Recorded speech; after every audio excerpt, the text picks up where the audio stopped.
অনুষ্ঠান থেকে বুদ্ধের নির্বাণকামী ধর্ম দেশনা শ্রবণ করবেন। নমো তস্যা ভগবতু অরহতু সাম্মা সম্বুদ্ধাস্সা। নমো তস্যা ভগবতু অরহতু সাম্মা সম্বুদ্ধাস্সা। নমো তস্যা ভগবতু অরহতু সাম্মা সম্বুদ্ধাস্সা। সর্বশ্রী বন্দনা জানাই নির্বাণকামী ধর্মকে। এবং আমাদের জুম প্রোগ্রামে প্রতিদিন সংযুক্ত থাকেন ভারতের ষষ্ঠ সংগ্রাস সুদ্যোদীপ পাল মাহাত্রে মহোদয় এবং ফেসবুক লাইভ আইটিএস পেজ ইউটিউবে বন্দনা কৃতজ্ঞতা জানাই আন্তর্জাতিক ত্রিবিধ ধর্ম স্টাডি আইটিএস উপাসক উপাসিকাদের মধ্য থেকে একজন প্রধান আলোচক ধর্ম দেশনা দানের মধ্য দিয়ে আমরা অনুষ্ঠানটি পরিচালনা করে থাকি। আজকে আমাদের সাথে সংযুক্ত রয়েছেন সধর্ম প্রাণ উপাসিকা করবী বড়ুয়া মহোদয়। তিনি আমাদের আজকে প্রধান আলোচক হিসেবে সংযুক্ত রয়েছেন। তারও নিরোগ দীর্ঘায়ু কামনায় বনবাসী দান আইটিএস এর পক্ষ থেকে মৈত্রীময় শুভেচ্ছা। আমাদের অনুষ্ঠানের শুরুতে ভারতের ষষ্ঠ সংগ্রাস সুদ্যোদীপ পাল মাহাত্রে মহোদয়ের নেতৃত্বে শ্রমণ সংঘের মাধ্যমে মঙ্গলাচরণের অনুপস্থিতিতে উপাসক উপাসিকাদের মধ্য থেকে একজনের মধ্য দিয়ে আমরা আজকে আলোচনা অনুষ্ঠান শুরু করব মঙ্গল আচরণ দিয়ে। সধর্ম প্রাণ উপাসক জুম প্রোগ্রামে সংযুক্ত হয়েছেন এবং ফেসবুক লাইভ স্পেস ইউটিউবে সকলে আপনারা সকলের ধৈর্য সহকারে শ্রদ্ধা চিত্রে আমাদের অনুষ্ঠান শেষ অবধি আমাদের সাথে সংযুক্ত থেকে বুদ্ধের নির্বাণকামী ধর্ম দেশনা শ্রবণ করবেন এবং আমাদের অনুষ্ঠানটি শেয়ার করবেন, যাতে আপনাদের শেয়ারের মাধ্যমে অন্য একজন অতি সহজে ধর্ম শ্রবণ করার সুযোগ হয় প্রত্যাশা ব্যক্ত রেখে আজকে আমাদের জুম প্রোগ্রামের উপস্থাপক প্রবীণ সিংহকে অনুষ্ঠান পরিচালনা করার জন্য মৈত্রীময় আহ্বান জানিয়ে আবার উপস্থিত সকলে নিরোগ দীর্ঘায়ু কামনায় পুনরাশি দান আইটিসিস এর পক্ষ থেকে মৈত্রীময় শুভেচ্ছা। শ্রদ্ধেয় ভিক্ষু সংঘকে আবারও নতশিরে বন্দনা কৃতজ্ঞতা। সকলকে অসংখ্য সাধুবাদ আমাদের সাথে সংযুক্ত করার জন্য। সাধু সাধু সাধু সাধু সাধু সাধু। Good evening. Today is December 13, 2025 Saturday. Today Zoom opens Chief Advisor of ITSS Space Solution, the Honorable Indravangsha Bhante. Today's Zoom has been inaugurated and I have been given the responsibility. All are thanks.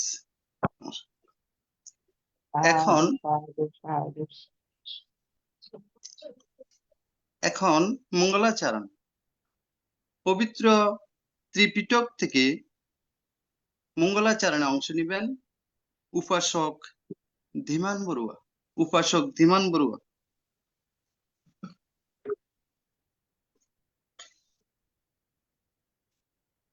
নমো তাস্সা ভগবতু অরহতু সাম্মা সম্বুদ্ধাস্সা। নমো তাস্সা ভগবতু অরহতু সাম্মা সম্বুদ্ধাস্সা। নমো তাস্সা ভগবতু অরহতু সাম্মা সম্বুদ্ধাস্সা। অসেবনা চ বালানাং পণ্ডিতানাং চ সেবনা পূজা চ পূজনীয়ানাং এতাং মঙ্গলমুত্তমাং। ভবতু সর্বমঙ্গলাং রক্ষন্তু সর্বদেবতা সর্ববুদ্ধানুভাবেন সদা সত্যে ভবন্তু তে। ভবতু সর্বমঙ্গলাং রক্ষন্তু সর্বদেবতা সর্বধর্মানুভাবেন সদা সত্যে ভবন্তু তে।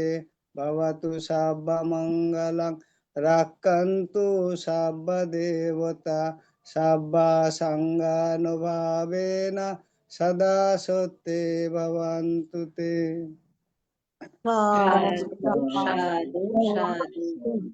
এখন পঞ্চশীল প্রার্থনা। সবার পক্ষ থেকে পঞ্চশীল প্রার্থনা করছেন কলকাতা থেকে উপাসিকা মমতা বড়ুয়া মহোদয়া দিদি।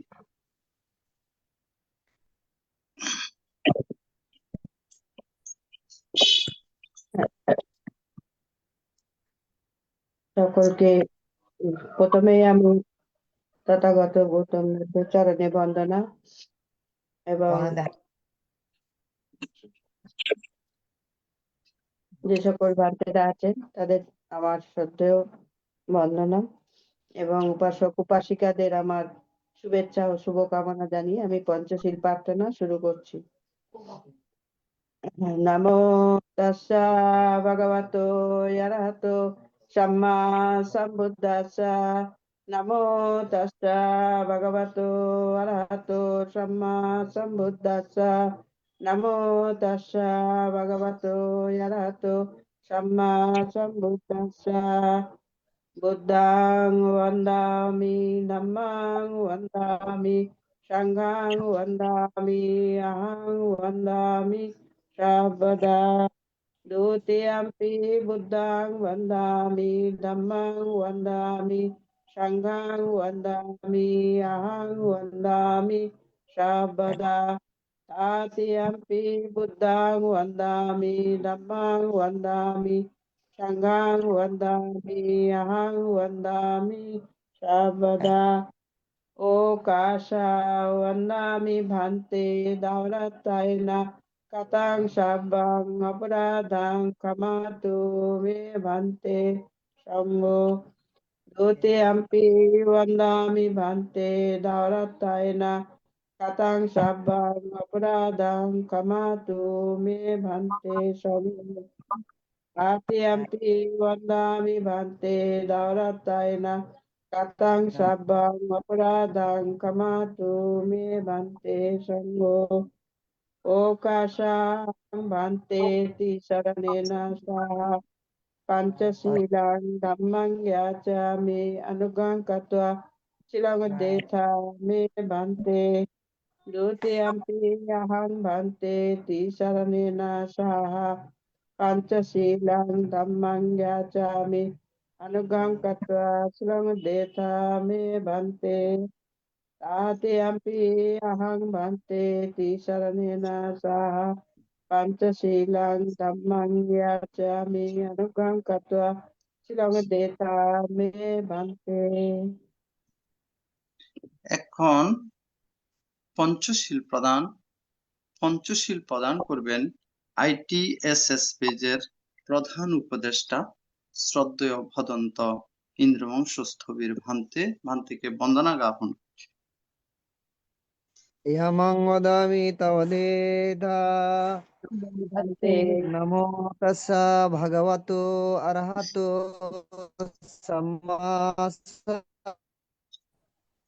नमो तस्सा भगवतो अरहतो सम्मा सम्बुद्धास्सा। नमो तस्सा भगवतो अरहतो सम्मा सम्बुद्धास्सा।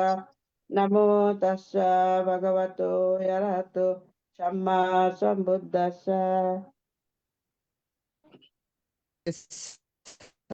गच्छामि धम्मं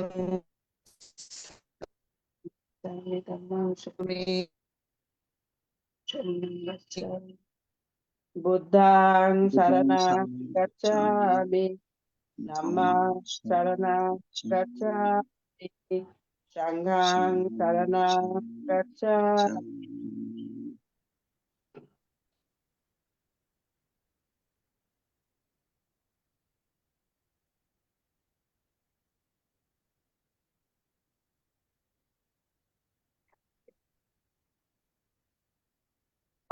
নেটওয়ার্ক द्वितीयम्पि बुद्धं शरणं गच्छामि धम्मं शरणं गच्छामि संघं शरणं गच्छामि। तृतीयम्पि बुद्धं शरणं बुद्धं शरणं गच्छामि गच्छामि तदयम्पि धम्मं शरणं गच्छामि तदयम्पि संघं शरणं गच्छामि। तृतीयम्पि बुद्धं शरणं गच्छामि तृतीयम्पि धम्मं शरणं गच्छामि Tatiampi sanghang saranang gacchami. Tisranena gahana silang paripunang Amang panadipata veramani sikkhapadang samadhiyami. panatipata veramani sikkhapadang samadhiyami. Pana veramani Adinadana veramani Adinna dana sikkhapadang samadhiyami. yami kame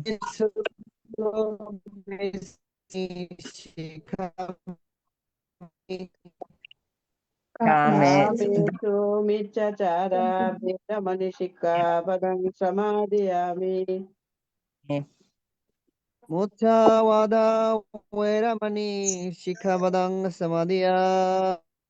Mussavada veramani sikkhapadang samadhiyami. Maccavadhatana veramani samadhiyami.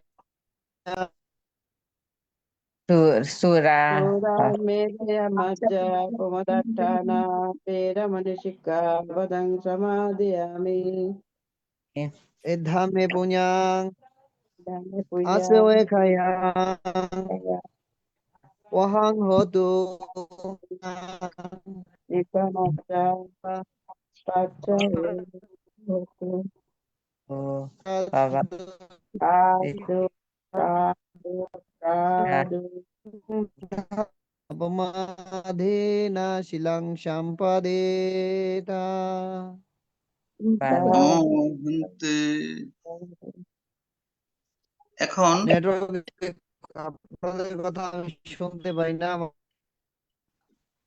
এখন ভাবনা 10 minute ভাবনা পরিচালনা করবেন ITSS পেজের প্রধান উপদেষ্টা শ্রদ্ধেয় ভদন্ত ইন্দ্রবংশ স্থবিরমান থেকে বন্দনা জ্ঞাপন করছি।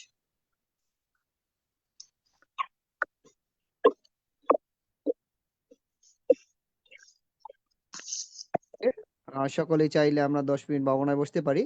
তো যে যেখানে বসে আছেন নিজ নিজ আসনে যেভাবে বসলে আপনাদের সুবিধা হয় তো সেভাবে বসে বাঁ হাতের উপর ডান হাত রাখবেন এবং চক্ষু বন্ধ করে রাখবেন। এভাবে আমরা 10 মিনিট নিজেদের চিত্তকে নিয়ন্ত্রণ করার জন্য চিত্ত সমাধি ধ্যান আমরা করব। তো চিত্তকে নিয়ন্ত্রণ করার জন্য সর্বপ্রথমে আপনারা যে রুমের মধ্যে বসে আছেন বা যে কক্ষে বসে আছেন সেই কক্ষের মধ্যে নিজের চিত্তকে নিয়ন্ত্রণ করার জন্য সর্বদাই নিজেকে সজাগ রাখতে হবে। কখন কি হচ্ছে প্রতিটা মিনিট প্রতিটা সেকেন্ড নিজেকে সজাগ সচেতন ভাবে নিজের চিত্তকে নিয়ন্ত্রণ করার জন্য আমরা সকলেই এখন 10 মিনিট ভাবনা করব।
भवन्तु सर्वमङ्गलं रक्षन्तु सर्वदेवता सर्वबुद्धानुभावेन सर्वधर्मानुभावेन सर्वसङ्गानुभावेन सदा सुखी भवन्तु देति। সাধু সাধু সাধু সাধু সাধু। সাধু সাধু সাধু সাধু আন্তর্জাতিক ত্রিপিটক সদ্ধর্ম শিক্ষা ITSS জুম ভার্চুয়ালের মাধ্যমে এখন ধর্ম দেশনা দান,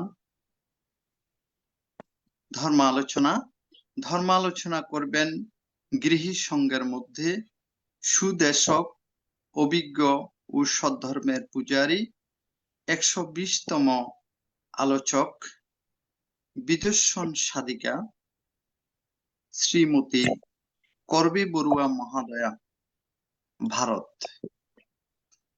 সম্মানিত আলোচক মহোদয়া আজকে আলোচনা করবেন ধর্মপদের অরহন্ত বর্গে। আমি সম্মানিত আলোচক মহোদয়কে আহ্বান করছি আজকের ধর্ম আলোচনা অনুষ্ঠানে অংশগ্রহণ করার জন্য। নমস্কার।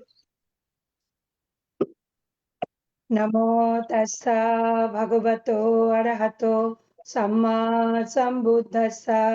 নমো তাস্সা ভগবতো অরহতো সাম্মা সম্বুদ্ধাস্সা। নমো তাস্সা ভগবতো অরহতো সাম্মা সম্বুদ্ধাস্সা। উপস্থিত ভান্তে, ইন্দ্রবংশ ভান্তে এবং আজকে অনুপস্থিত আমাদের বড় ভান্তে সহ অন্যান্য সমস্ত ভিক্ষু সংঘকে আমি আমার অবনত শিরে বন্দনা জানাচ্ছি, শুভেচ্ছা জানাচ্ছি, কৃতজ্ঞতা জানাচ্ছি। আজকে যারা ITSS এর পক্ষ থেকে এখানে উপস্থিত আছেন, ITSS এর প্রতিষ্ঠাতা বাবু মিলন বড়ুয়াকে, প্রবীর দাকে এবং মৃদুল দা, যাদের দেখতে পাচ্ছি এবং যাদের দেখতে পাচ্ছি না, যারা এখনো অংশগ্রহণ করেননি বা লাইভে আছেন, তাদের সকলকেই আমার প্রণাম, অশেষ কৃতজ্ঞতা। আমি আবারও আজকে আপনাদের সামনে হাজির হয়েছি একটু ধম্ম ডালি নিয়ে, যেটা আমার নয়, আমি কন্টিনিউ করছি ধম্মপদ নিয়ে। তো আজকে ধম্মপদের 7ম অধ্যায় অরহন্ত বর্গ। এটা বলার আগে ITSS এর যে রাস্তা, ITSS আমাদেরকে আজকে যে জায়গায় নিয়ে যাচ্ছে এবং দীর্ঘদিন ধরে, বিগত কয়েক বছর ধরে ITSS যেভাবে ধম্ম দেশনা করার এবং ধম্ম দেশনা শোনার জন্য প্রত্যেক দিন যে ধম্ম ক্লাসের আয়োজন করেছেন, তার জন্য আমি মিলনদার কাছে এবং অন্যান্য উপদেষ্টা মণ্ডলী সকলের কাছে ভীষণ কৃতজ্ঞ। আমি ভীষণ সৌভাগ্যবতী মনে করি আজকে এই ক্লাসে আসতে পেরে, কারণ এই ধম্ম ক্লাস আমাদেরকে অনেক কিছু দেয়। আমাদের শুধু ভালো রাখে তা নয়, আমরা শান্তি পাই, আমাদের ভালো লাগে, তাই বারবার ফিরে আসি এই ধম্ম ক্লাসে। কারণ সারা দিনের কাজের মধ্যে যখন আমরা কিছুটা সময় ধম্ম ক্লাসের জন্য ব্যয় করি বা নিজেকে সেইখানে নিয়ে আসি, সেটা একটা অন্যরকম পাওয়া। আর সত্যি ধম্মের আশীর্বাদ না থাকলে, ধম্ম না চাইলে এটা কখনোই সম্ভব হতো না, কোনোদিনও সম্ভব হতো না। আজকে চলে আসছে এই কয়েক বছর হয়ে গেল, তাই ITSS কে আবারও আমার শুভেচ্ছা। ITSS এর সকল কর্মকর্তাদের সকলকে আমার কৃতজ্ঞতা, আমি ভীষণ কৃতজ্ঞ মনে করছি এবং শুরু করছি আজকে ধম্মপদের 7ম অধ্যায় অরহত বর্গ বা অরহন্ত বর্গ। দেবদত্ত নানা কারণে বুদ্ধের প্রতি অসন্তুষ্ট ছিলেন। অসন্তোষ বৃদ্ধি পেতে পেতে যখন চরমে ওঠে, তখন তিনি বিভিন্ন উপায়ে বুদ্ধের প্রাণনাশের চেষ্টা করেন। এই কাজে তার প্রধান সহায়ক ছিলেন রাজা অজাতশত্রু। একদিন বুদ্ধ যখন রাজগৃহের গৃদ্ধকূট পর্বতের সংলগ্ন পথ দিয়ে যাচ্ছিলেন, পর্বতের উপর থেকে এক বিরাট পাথরখণ্ড গড়িয়ে দেওয়া হলো তাকে পিষে মারার জন্য। কিন্তু পর্বতের গা বেয়ে গড়িয়ে পড়ার পথে অন্য পাথরে লেগে পাথর খণ্ডটির গতি পরিবর্তিত হয়ে গেল। শুধু একটা ছোট্ট খণ্ড পাথর এসে বুদ্ধের পায়ে আঘাত করলো। সঙ্গে ভিক্ষুরা তাড়াতাড়ি বুদ্ধকে বহন করে বৈদ্য শ্রেষ্ঠ জীবকের আম্রবনে নিয়ে গেলেন। জীবক প্রয়োজনীয় ঔষধ দিয়ে তার ক্ষতস্থান বেঁধে দিলেন। পরদিন ভোরে জীবক বুদ্ধের ক্ষতস্থান পরীক্ষা করে জিজ্ঞাসা করলেন, সারা রাত্রি তার পায়ের যন্ত্রণা কিরকম ছিল? উত্তরে ভগবান বুদ্ধ বললেন, গতাধিনো বিশোকস্য বিপ্পমুত্তস্য সব্বদি সব্বগান্থপ্পা হীনস্য পরিলাহো ন বিজ্জতি। অর্থাৎ সংসারের পথ যার শেষ হয়েছে, যিনি বিতশোক সর্বপ্রকারে মুক্ত এবং সর্ববন্ধনহীন, তার কোনো তাপ নেই। ব্যাখ্যা: সুখ দুঃখ প্রভৃতি অনুভূতিগুলি সংসারে আবদ্ধ ব্যক্তিকেই অভিভূত করে। সংসার সমুদ্রের পাড়ে যিনি পৌঁছেছেন তাকে এরা স্পর্শ করতে পারে না। এই সবেরই ঊর্ধ্বে বিরাজ করেন তিনি। বিষয় থেকে নিবৃত্ত বলে কোনো বন্ধন তাকে আবদ্ধ করে না। কায়িক বা মানসিক কোনো দুঃখই বিচলিত করে না তাকে। বিশাল সমুদ্রের মতো উদার তার চিত্ত, সুগভীর শান্তিতে আর আনন্দে বিচরণ করে এবং অচঞ্চল থাকে সেই মন। রাজগৃহের বেণুবনে বর্ষাবাস সমাপ্ত করবার পরে অর্ধমাস অতিবাহিত হলে বুদ্ধ সংকল্প করলেন যে দেশে বিদেশে ঘুরে তার ধর্ম তিনি প্রচার করবেন। সেখানকার আবাসিক ভিক্ষুরাও প্রস্তুত হচ্ছিলেন বুদ্ধের সঙ্গী হবার জন্য। মহাকাশ্যপ স্থবিরও যেতে চাইলে সবাই বললেন যে তিনি চলে গেলে রাজগৃহের বহু অধিবাসী যারা তার গুণমুগ্ধ ভক্ত অথবা স্বজন, তারা খুবই দুঃখিত হবেন। যাত্রার সময় এগিয়ে এলে বুদ্ধ গৃহস্থদের মঙ্গলের জন্য স্থবিরকে রাজগৃহেই থাকতে বললেন। বুদ্ধের আদেশ শিরোধার্য করে মহাকাশ্যপ তার যাত্রা স্থগিত রাখলেন। তখন আবার তার সম্বন্ধে অন্যরকম মন্তব্য শোনা যেতে লাগলো। ভিক্ষুরাই বলতে শুরু করলেন, অরহৎ মহাকাশ্যপ যে বুদ্ধের সঙ্গে যাচ্ছে না, তার কারণ হলো তিনি নিজের আত্মীয় স্বজনদের জন্য টান, তাদের ছেড়ে তিনি অতদিন বাইরে থাকতে পারবেন না। মহাকাশ্যপ সম্বন্ধে সবার ভুল ধারণা নিরসনের জন্য বুদ্ধ বললেন, উয়ুয়ান্তি সতিমন্তো না নিকেতে রমন্তি তে হংসা বা পল্ললং হিত্বা ওকমোকং জাহান্তিতে। অর্থাৎ স্মৃতিমান ব্যক্তিরা ধর্মলাভে উদ্যমী হন, গৃহমুখে তাদের আসক্তি নেই। হাঁসেরা যেমন অনায়াসেই জলাশয় ছেড়ে চলে যায়, তারাও তেমনি গৃহত্যাগ করেন। ব্যাখ্যা: ধর্মে যিনি একনিষ্ঠ তিনি মুক্ত, কিছুই বাঁধতে পারে না তাকে। বিশেষ কোনো ব্যক্তি বা স্থানের প্রতি তার আকর্ষণ হয় না। প্রয়োজনে যেমন তিনি এক জায়গায় দীর্ঘকাল বাস করতে পারেন, আবার প্রয়োজন শেষ হলে অনায়াসেই তা ছেড়ে চলেও যেতে পারেন স্থানান্তরে। এজন্যে তাকে কোনো বেদনাই বিদ্ধ করে না, কারণ তিনি ওইসবের ঊর্ধ্বে। হাঁস সারা দিন জলে থাকে, কিন্তু দিন ফুরালে সহজেই সে আবার জলাশয় ছেড়ে চলে যায়। যাওয়ার সময় জলে তার কোনো চিহ্নই সে বহন করে নিয়ে যায় না। বেলট্টিসিস স্থবির শ্রাবস্তির কোনো একটি রাস্তায় ভিক্ষাচরণ করে যা খাদ্য পেতেন, তাতে তখনকার মতো ক্ষুধা নিবৃত্তি করে আবার অন্য এক রাস্তায় যেতেন ভিক্ষার জন্য। দ্বিতীয়বারের ভিক্ষায় এমন খাদ্য সংগ্রহ করতেন যা কিছুদিন পর্যন্ত অবিকৃত থাকবে, যেমন চিড়া, মুড়ি, খই এইসব। এইভাবে কিছু আহার্য সঞ্চিত হলে স্থবির দিন কয়েক ভিক্ষায় না করলেও তার চলে যেত, তাই তিনি ভিক্ষা বেরোতেন না। সঞ্চিত খাদ্য শেষ হলে তবেই আবার তিনি ভিক্ষা করতে বেরোতেন। এতে তার সাধন ভজনের সময় অনেক বেশি মিলত, ব্যাঘাতও কম হতো। স্থবিরের এই কাজটি ভিক্ষুর গতানুগতিক আচরণ বিধির সঙ্গে মিলত না, তাই অন্যেরা তার নিন্দা করত, বলতো, বেলট্টিসিস লোভী, সঞ্চয়ী, এই সমস্ত কথা শুনে বুদ্ধ কিন্তু স্থবিরকে নির্লোভ বলে প্রশংসা করে বললেন, এসং সন্নিচায়ো নত্থি এ পরিয়ায়াতো ভোজনা সংযুয়াতো অনিমিত্তো চ বিমুখা ইয়াস্য গোচরা আকাশেবা শকুন্তানাং গতি তেষাং দুরন্নয়া। অর্থাৎ যাদের সঞ্চয় নেই, যারা পরিজ্ঞার সঙ্গে আহার করেন এবং শূন্যতা এবং অনিমিত্ত রূপ বিমোক্ষ লাভ করেছেন, তাদের গতি আকাশে পাখির গতির মতোই দুর্গেয়। ব্যাখ্যা: বিমোক্ষ বা নির্বাণ হলো তাপ থেকে, তৃষ্ণা থেকে মুক্তি।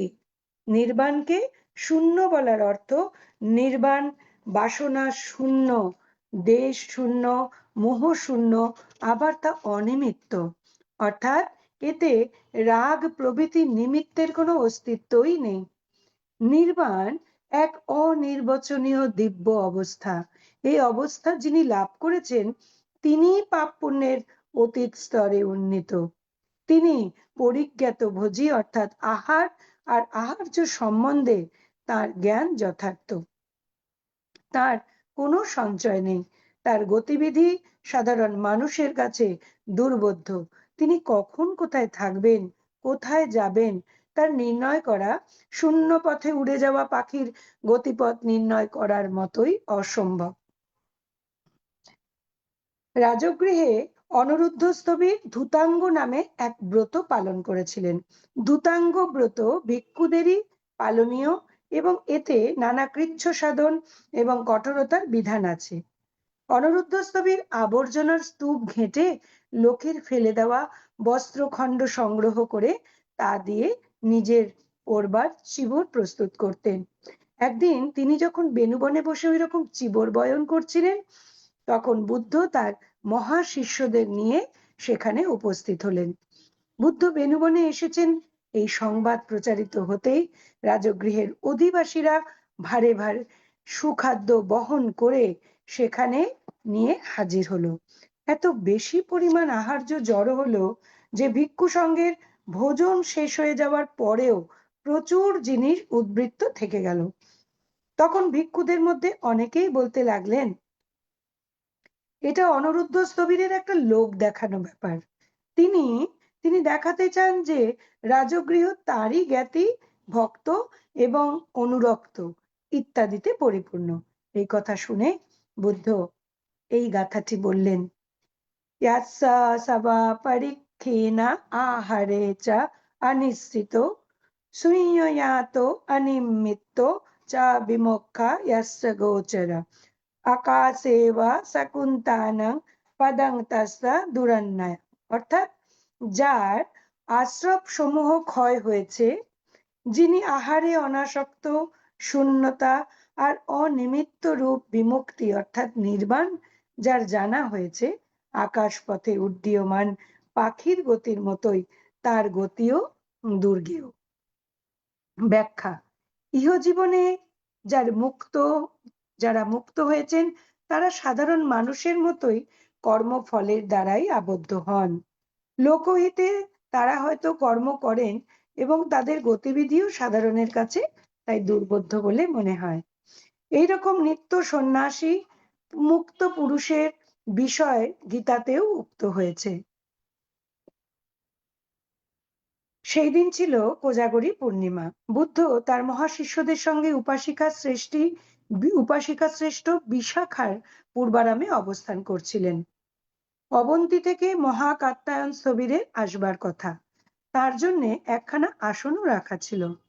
তার বিলম্ব দেখে সবাই চিন্তা করছিল, এমনকি দেবরাজ ইন্দ্র পর্যন্ত তার পারিষদদের সঙ্গে এসে বুদ্ধকে বন্দনা করে মহাকাত্যায়নের সংবাদ জিজ্ঞাসা করছিলেন। ঠিক তখনই স্থবির এসে উপস্থিত হলেন। তাকে দেখে ইন্দ্র তার পাদস্পর্শ করে প্রণাম করলেন।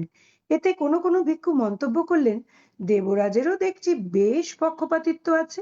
সবাইকে বাদ দিয়ে তিনি সম্মান দেখালেন মহাকাত্যায়নকে। বুদ্ধ শুনে বললেন, যে ধারণাটা একেবারেই তোমাদের ঠিক নয়। কাত্যায়নের মতো সিদ্ধ পুরুষেরা দেব মানব সবারই অসম্ভব প্রিয় হয় এবং শ্রদ্ধেয় হয়।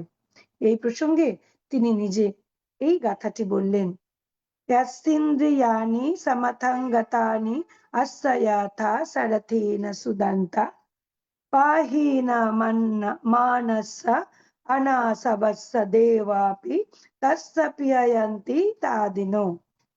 অনুবাদ, সারথীর দ্বারা দমিত অশ্বের মতো আপন ইন্দ্রিয় সমূহকে যিনি শান্ত করেছেন, সেই নিরভিমান নিষ্কলুষ পুরুষের সঙ্গে দেবতারাও স্পৃহা করেন।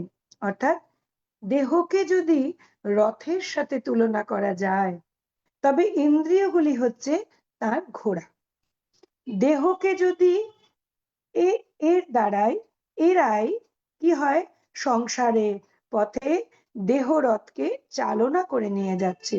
যিনি বিজ্ঞ সংযত মনা, তিনি ইন্দ্রিয়রূপী অশ্বগুলিকে স্ববশে রেখে রথখানিকে চালনা করে অভীষ্ট লক্ষ্যেই নিয়ে যায়।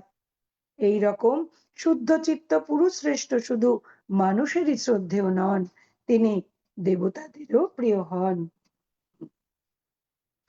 বুদ্ধের প্রধান মহাশিষ্যদের অন্যতম সারিপুত্র স্থবির শ্রাবস্তিতে বর্ষাব্রত পালন সমাপ্ত করে বুদ্ধের অনুমতি চাইলেন ধর্মপ্রচারে বেরোনোর জন্য। বুদ্ধ অনুমতি দিলেন, যাত্রার আয়োজন শুরু হলো। সঙ্ঘের অনেক ভিক্ষুই চাইলেন তার সঙ্গী হতে।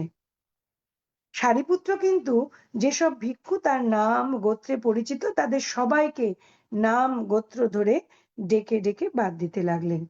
ভিক্ষুরা একে একে তার কাছে আসছিলেন, আবার চলেও যাচ্ছিলেন। কখনো তার চারপাশে ছোট ছোট একটু ভিড়ও জমে যাচ্ছিল। এরই মধ্যে কি করে তার হাতছানি একজন ভিক্ষুর কানে গিয়ে মৃদু আঘাত করলো।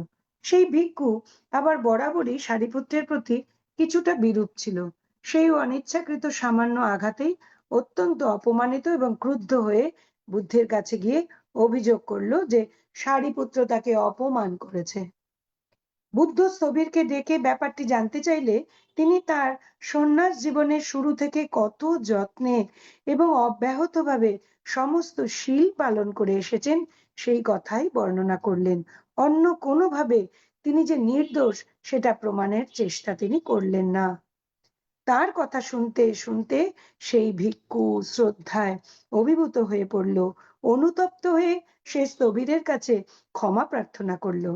সারিপুত্র ভিক্ষুটিকে বললেন, তার যদি কোনো অপরাধ হয়ে থাকে সেও যেন তাকে ক্ষমা করে দেয়। তখন সারিপুত্রের প্রশংসা শুনে বুদ্ধ বললেন, প্রশংসা করে ভগবান বুদ্ধ সারিপুত্রের উদ্দেশ্যে বললেন, পটবি সমন বিরুচ্ছতি ইন্দাখিলোপমোতাদি সুব্বত রাহাদো বা অপিত কদ্দম সংসারা না ভবন্তি তাদিনো। পৃথিবীর মতো যিনি অবিচল, ইন্দ্রকালের মতো সহিষ্ণু, স্বচ্ছ সরোবরের মতো সেই পুরুষের আর সংসারে জন্মান্তর হয় না। ব্যাখ্যা: ধরিত্রী সহিষ্ণুতার প্রতীক। লোকে পৃথিবীর পূজাও করে, আবার নানাভাবে তাকে অপবিত্র করে আঘাত করে। পৃথিবী লোকের শ্রদ্ধা উপদ্রব সবকিছুতেই অবিচল। কোন বিরাট স্তম্ভ সেই রকম লোকের সমস্ত আচরণ নির্বিকার। মুক্ত পুরুষের ওই একই লক্ষণ, শুভ অশুভ, মান অপমান সবই তাদের কাছে সমার্থক। কোনোটাতেই তারা উচ্ছ্বসিত বা বিচলিত হন না। তাদের অনুরাগ বিরাগ বা শত্রু মিত্র কিছুই নেই। এরাই নির্বাণের অবস্থান করেন এবং এদের সংসারে পুনরাবর্তন নেই।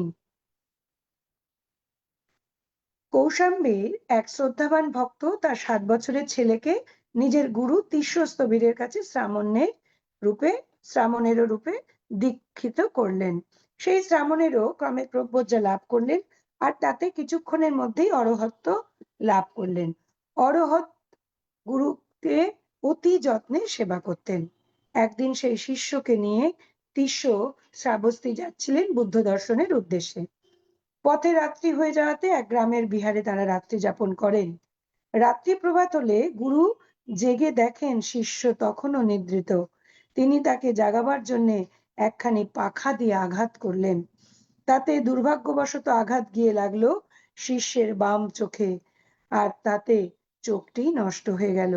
ব্যাপার দেখে গুরু অনুতাপে দগ্ধ হতে লাগলেন এবং শিষ্যের কাছে তার অপরাধের জন্য ক্ষমা চাইলেন।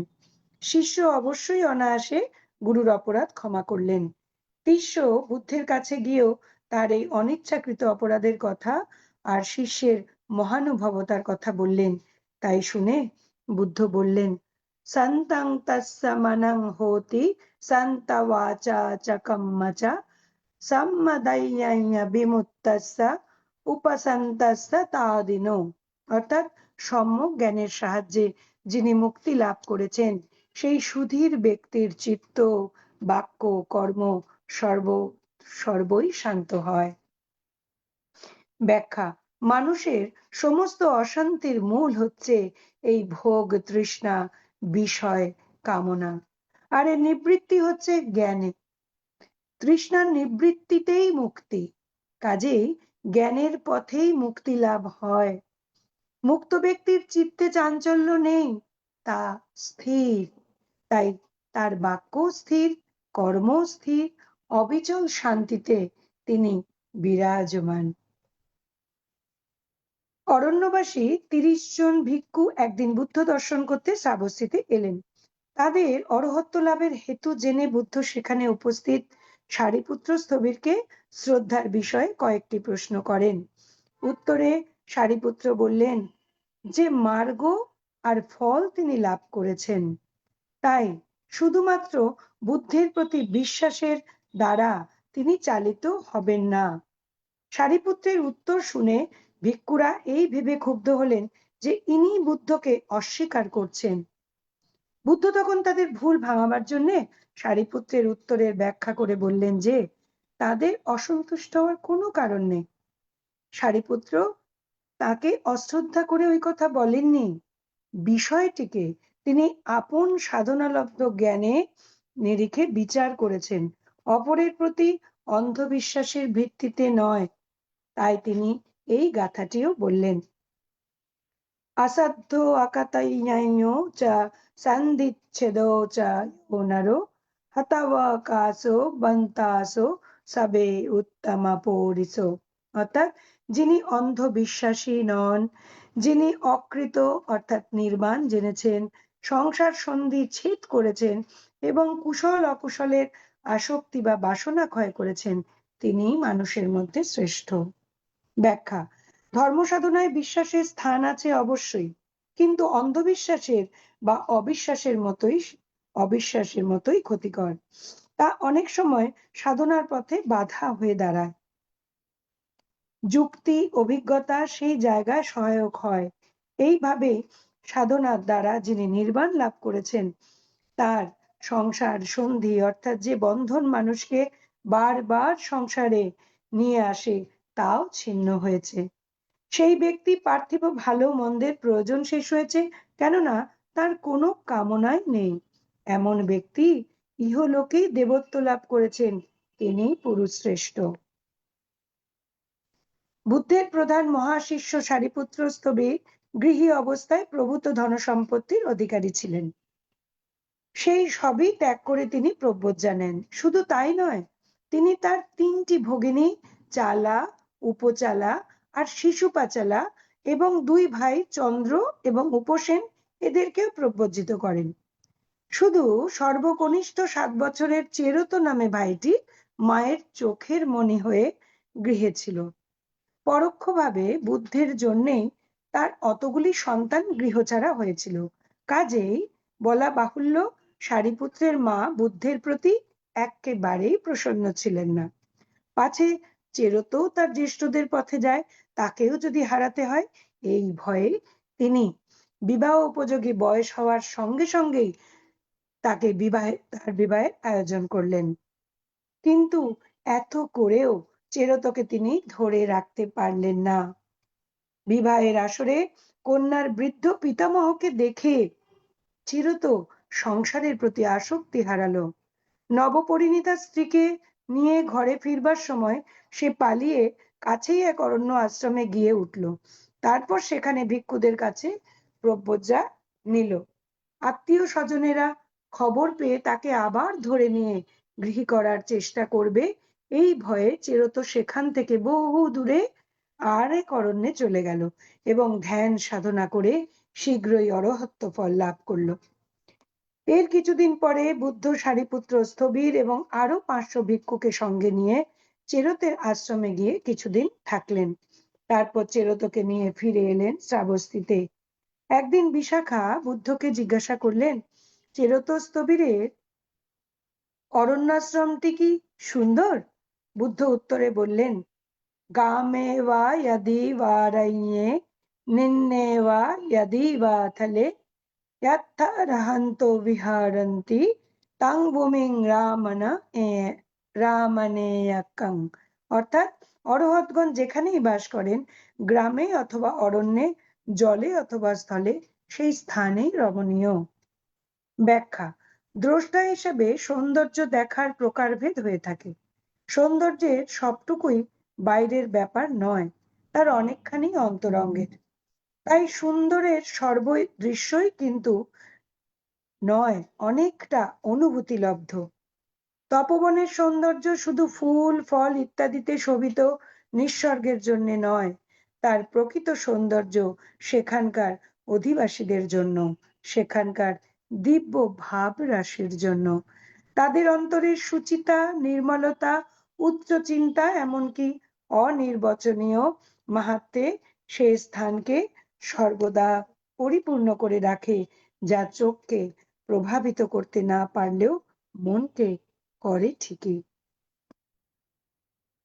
শ্রাবস্তির এক ভিক্ষু বুদ্ধের কাছে যোগ সাধনায় শিক্ষা নিয়ে এমন একটি নির্জন স্থানে সন্ধান করতে লাগলেন, যেখানে বসে নিরুপদ্রবে তিনি ধ্যান করবেন। অবশেষে একটি পরিত্যক্ত উদ্যানকে উপযুক্ত মনে করে সেখানেই বসে ধ্যানমগ্ন হলেন তিনি। এদিকে এক বারনারীও তার পুরুষের অপেক্ষায় সেখানে বসেছিল। বহুক্ষণ অপেক্ষায় অধৈর্য হয়ে সেই রমণী ঘুরতে ঘুরতে ধ্যানমগ্ন ভিক্ষুকে দেখতে পেল। তখন সে ভিক্ষুকেই প্রলুব্ধ করার চেষ্টা করতে লাগলো। ফলে হলো ভিক্ষু গভীর থেকে গভীরতর ধ্যানে নিমগ্ন হলেন। এই ব্যাপার বুদ্ধের অজানা ছিল না। ভগবান বুদ্ধ মনশ্চক্ষে সবই তিনি দেখেছিলেন, আর জেতবনে থেকে এই বলে ভক্তের মনে শক্তি সঞ্চারিত করছিলেন। রমণীয়ানি আরণ্যানি যথা না রমতীয়নো বীতরাগা রমিষ্যন্তি না তে কামা বেসিনো। অর্থাৎ সব অরণ্যই রমণীয়, সাধারণ লোক সেখানে আনন্দ পায় না, কিন্তু বীতরাগ অর্থাৎ অনাসক্ত ব্যক্তিরা সেখানেই সুখ পান, কারণ তারা কামান্বেষী নন। ব্যাখ্যা: অরণ্যের সৌন্দর্য এক বিরল নির্জনতার সৌন্দর্য। তাতে যে উদাস বৈরাগ্যের ভাব আছে, তা সাধারণ মানুষের প্রীতিকর নয়। তা তার ভোগ আকাঙ্ক্ষাকে তৃপ্ত করে না, বরঞ্চ মনে আনে একটা অজানা ভয়ের আভাস। তাই মানুষ অরণ্যের নির্জনতাকে এড়িয়ে চলতেই চেষ্টা করে। কিন্তু ভোগ লালসা থেকে যিনি মুক্ত, তার কাছে তার গৃহই হলো ভীতিকর। অরণ্যের জনহীন পরিবেশ তাকে আকৃষ্ট করে নানাভাবে। তিনি সংসারের কোলাহল থেকে দূরে অরণ্যের নিভৃত আশ্রয়ে শান্তিতে বসবাস করেন। সংসারে তার কাম্য বস্তু বলে কিছু নেই, তাই সেখানে তার কোনো আকর্ষণও নেই। আজকে অরহন্ত বজ্ঞ আমি এখানেই শেষ করছি। শেষ করার আগে আবারও আমি ভগবান বুদ্ধের সমীপে বন্দনা জানাই সমস্ত ভিক্ষু সংঘকে, এবং আমার অকৃত্রিম শুভেচ্ছা কৃতজ্ঞতা জানাচ্ছি যারা আজকে উপস্থিত আছেন ITSS এ, এবং যারা উপস্থিত নেই বা জুম লাইভে আছেন, তাদের সকলকেই আমি প্রণাম জানাই। আমার অনেক কৃতজ্ঞতা। ITSS এমন একটা প্ল্যাটফর্ম যেখানে আমাদের সবাইকে এক জায়গায় এক ছাতার তলায় করে থাকে বারবার প্রত্যেকটা দিন। আবারও সবাইকে প্রণাম জানাই এবং শেষ করছি আবার ধম্মের ডালি নিয়ে সামনের বছর 2026-এ দেখা হবে, যদিও তার আগে অন্য ক্লাসে আমি জয়েন করতে চাই। সবাই ভালো থাকবেন, সবার ভালো হোক, সবার মঙ্গল হোক। ভবতু সাব্বা মঙ্গলং, ভবতু সাব্বা মঙ্গলং, ভবতু সাব্বা মঙ্গলং। সাধু সাধু সাধু সাধু সাধু।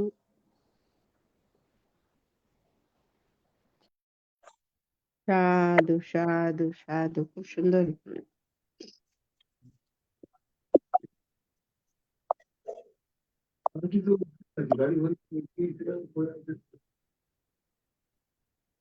এই খুললাম তখন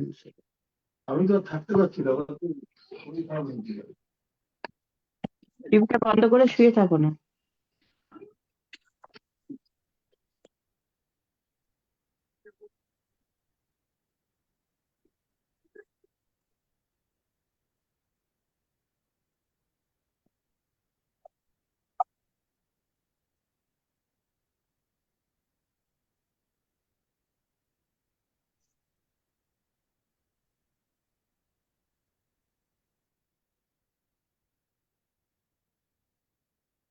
আজকে খুব ডিস্টারবেন্স হচ্ছে।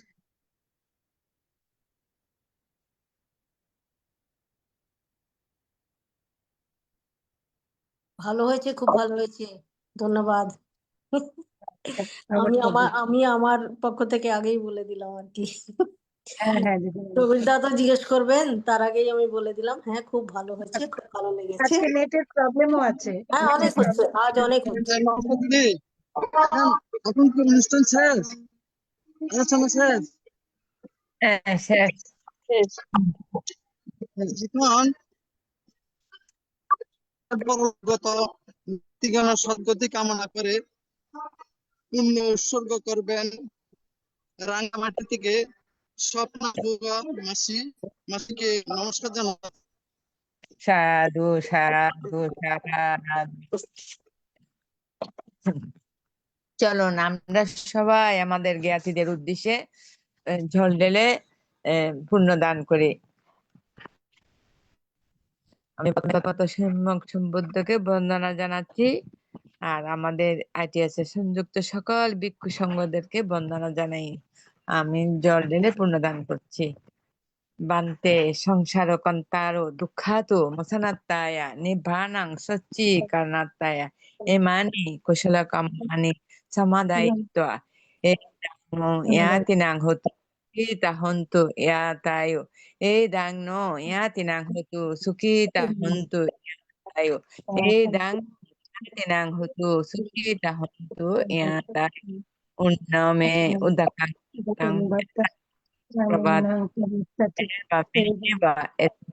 nang pete nang upakapati tabari bahata paripuranti sakarang meva eto dinang pete nang upakapati etavatasa ammehi sampadang piya sampadang sabbe deva sabbe satta sabbe bhuta sabbe naga sabbe eka sabbe brahma anumodantu sabba sampatti siddhiya Akasatasa bombatta devo naga maitika puyantang anamoditwa sirang rakhantu sasanang sirang rakhantu desanang sirang rakhantu mang parang imena puyakamena mame bala samagamo satang samagama hutu java nibbanang pachayu idhang me danang idhang me puyang idhang me silang asapa kaya bahangutu idang me puyang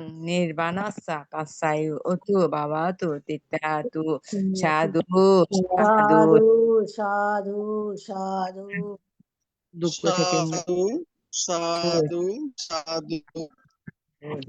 এখন অভিমত প্রকাশ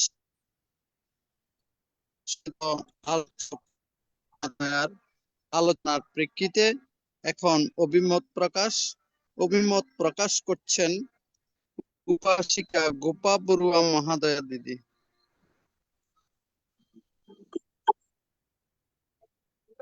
সাধু সাধু। সর্বপ্রথম আমি ত্রিরত্নকে বন্দনা জানাই, জুমে গুরু ভান্তেকে, সঞ্চালক ভান্তেকে বন্দনা জানাই। আজের আলোচনা যিনি করেছেন করবি, ওনাকেও আমি অনেক অনেক শুভেচ্ছা জানাচ্ছি। খুব ভালো হয়েছে দাদা, আপনি বলার আগে আমি ওনাকে বলে দিয়েছি কি ভালো লেগেছে, খুবই ভালো হয়েছে। তো আর বাস এটাই কি, এই শুধু বুদ্ধির বাণীগুলো, মুখস্থিত বাণীগুলো শুধু আমাদের শুনলে চলবে না, আমাদের সেই পথেই চলতে হবে। এটা মাস্ট, এটা জেনেই সবাই যদি অগ্রসর হয় নিজ নিজ পথে, তবে আমরা সবাই নির্বাণের দিকে অগ্রসর হতে পারবো। এই বলে আমি আমার অভিব্যক্তি যা কিছু এখানে সমাপ্ত করছি। আমি করবীকে আবারও আশীর্বাদ করছি, এই পথে আরো এগিয়ে চলুক। খুব ভালো লাগছে, খুব ভালো হয়েছে। সবাইকে শুভেচ্ছা। সাধু সাধু।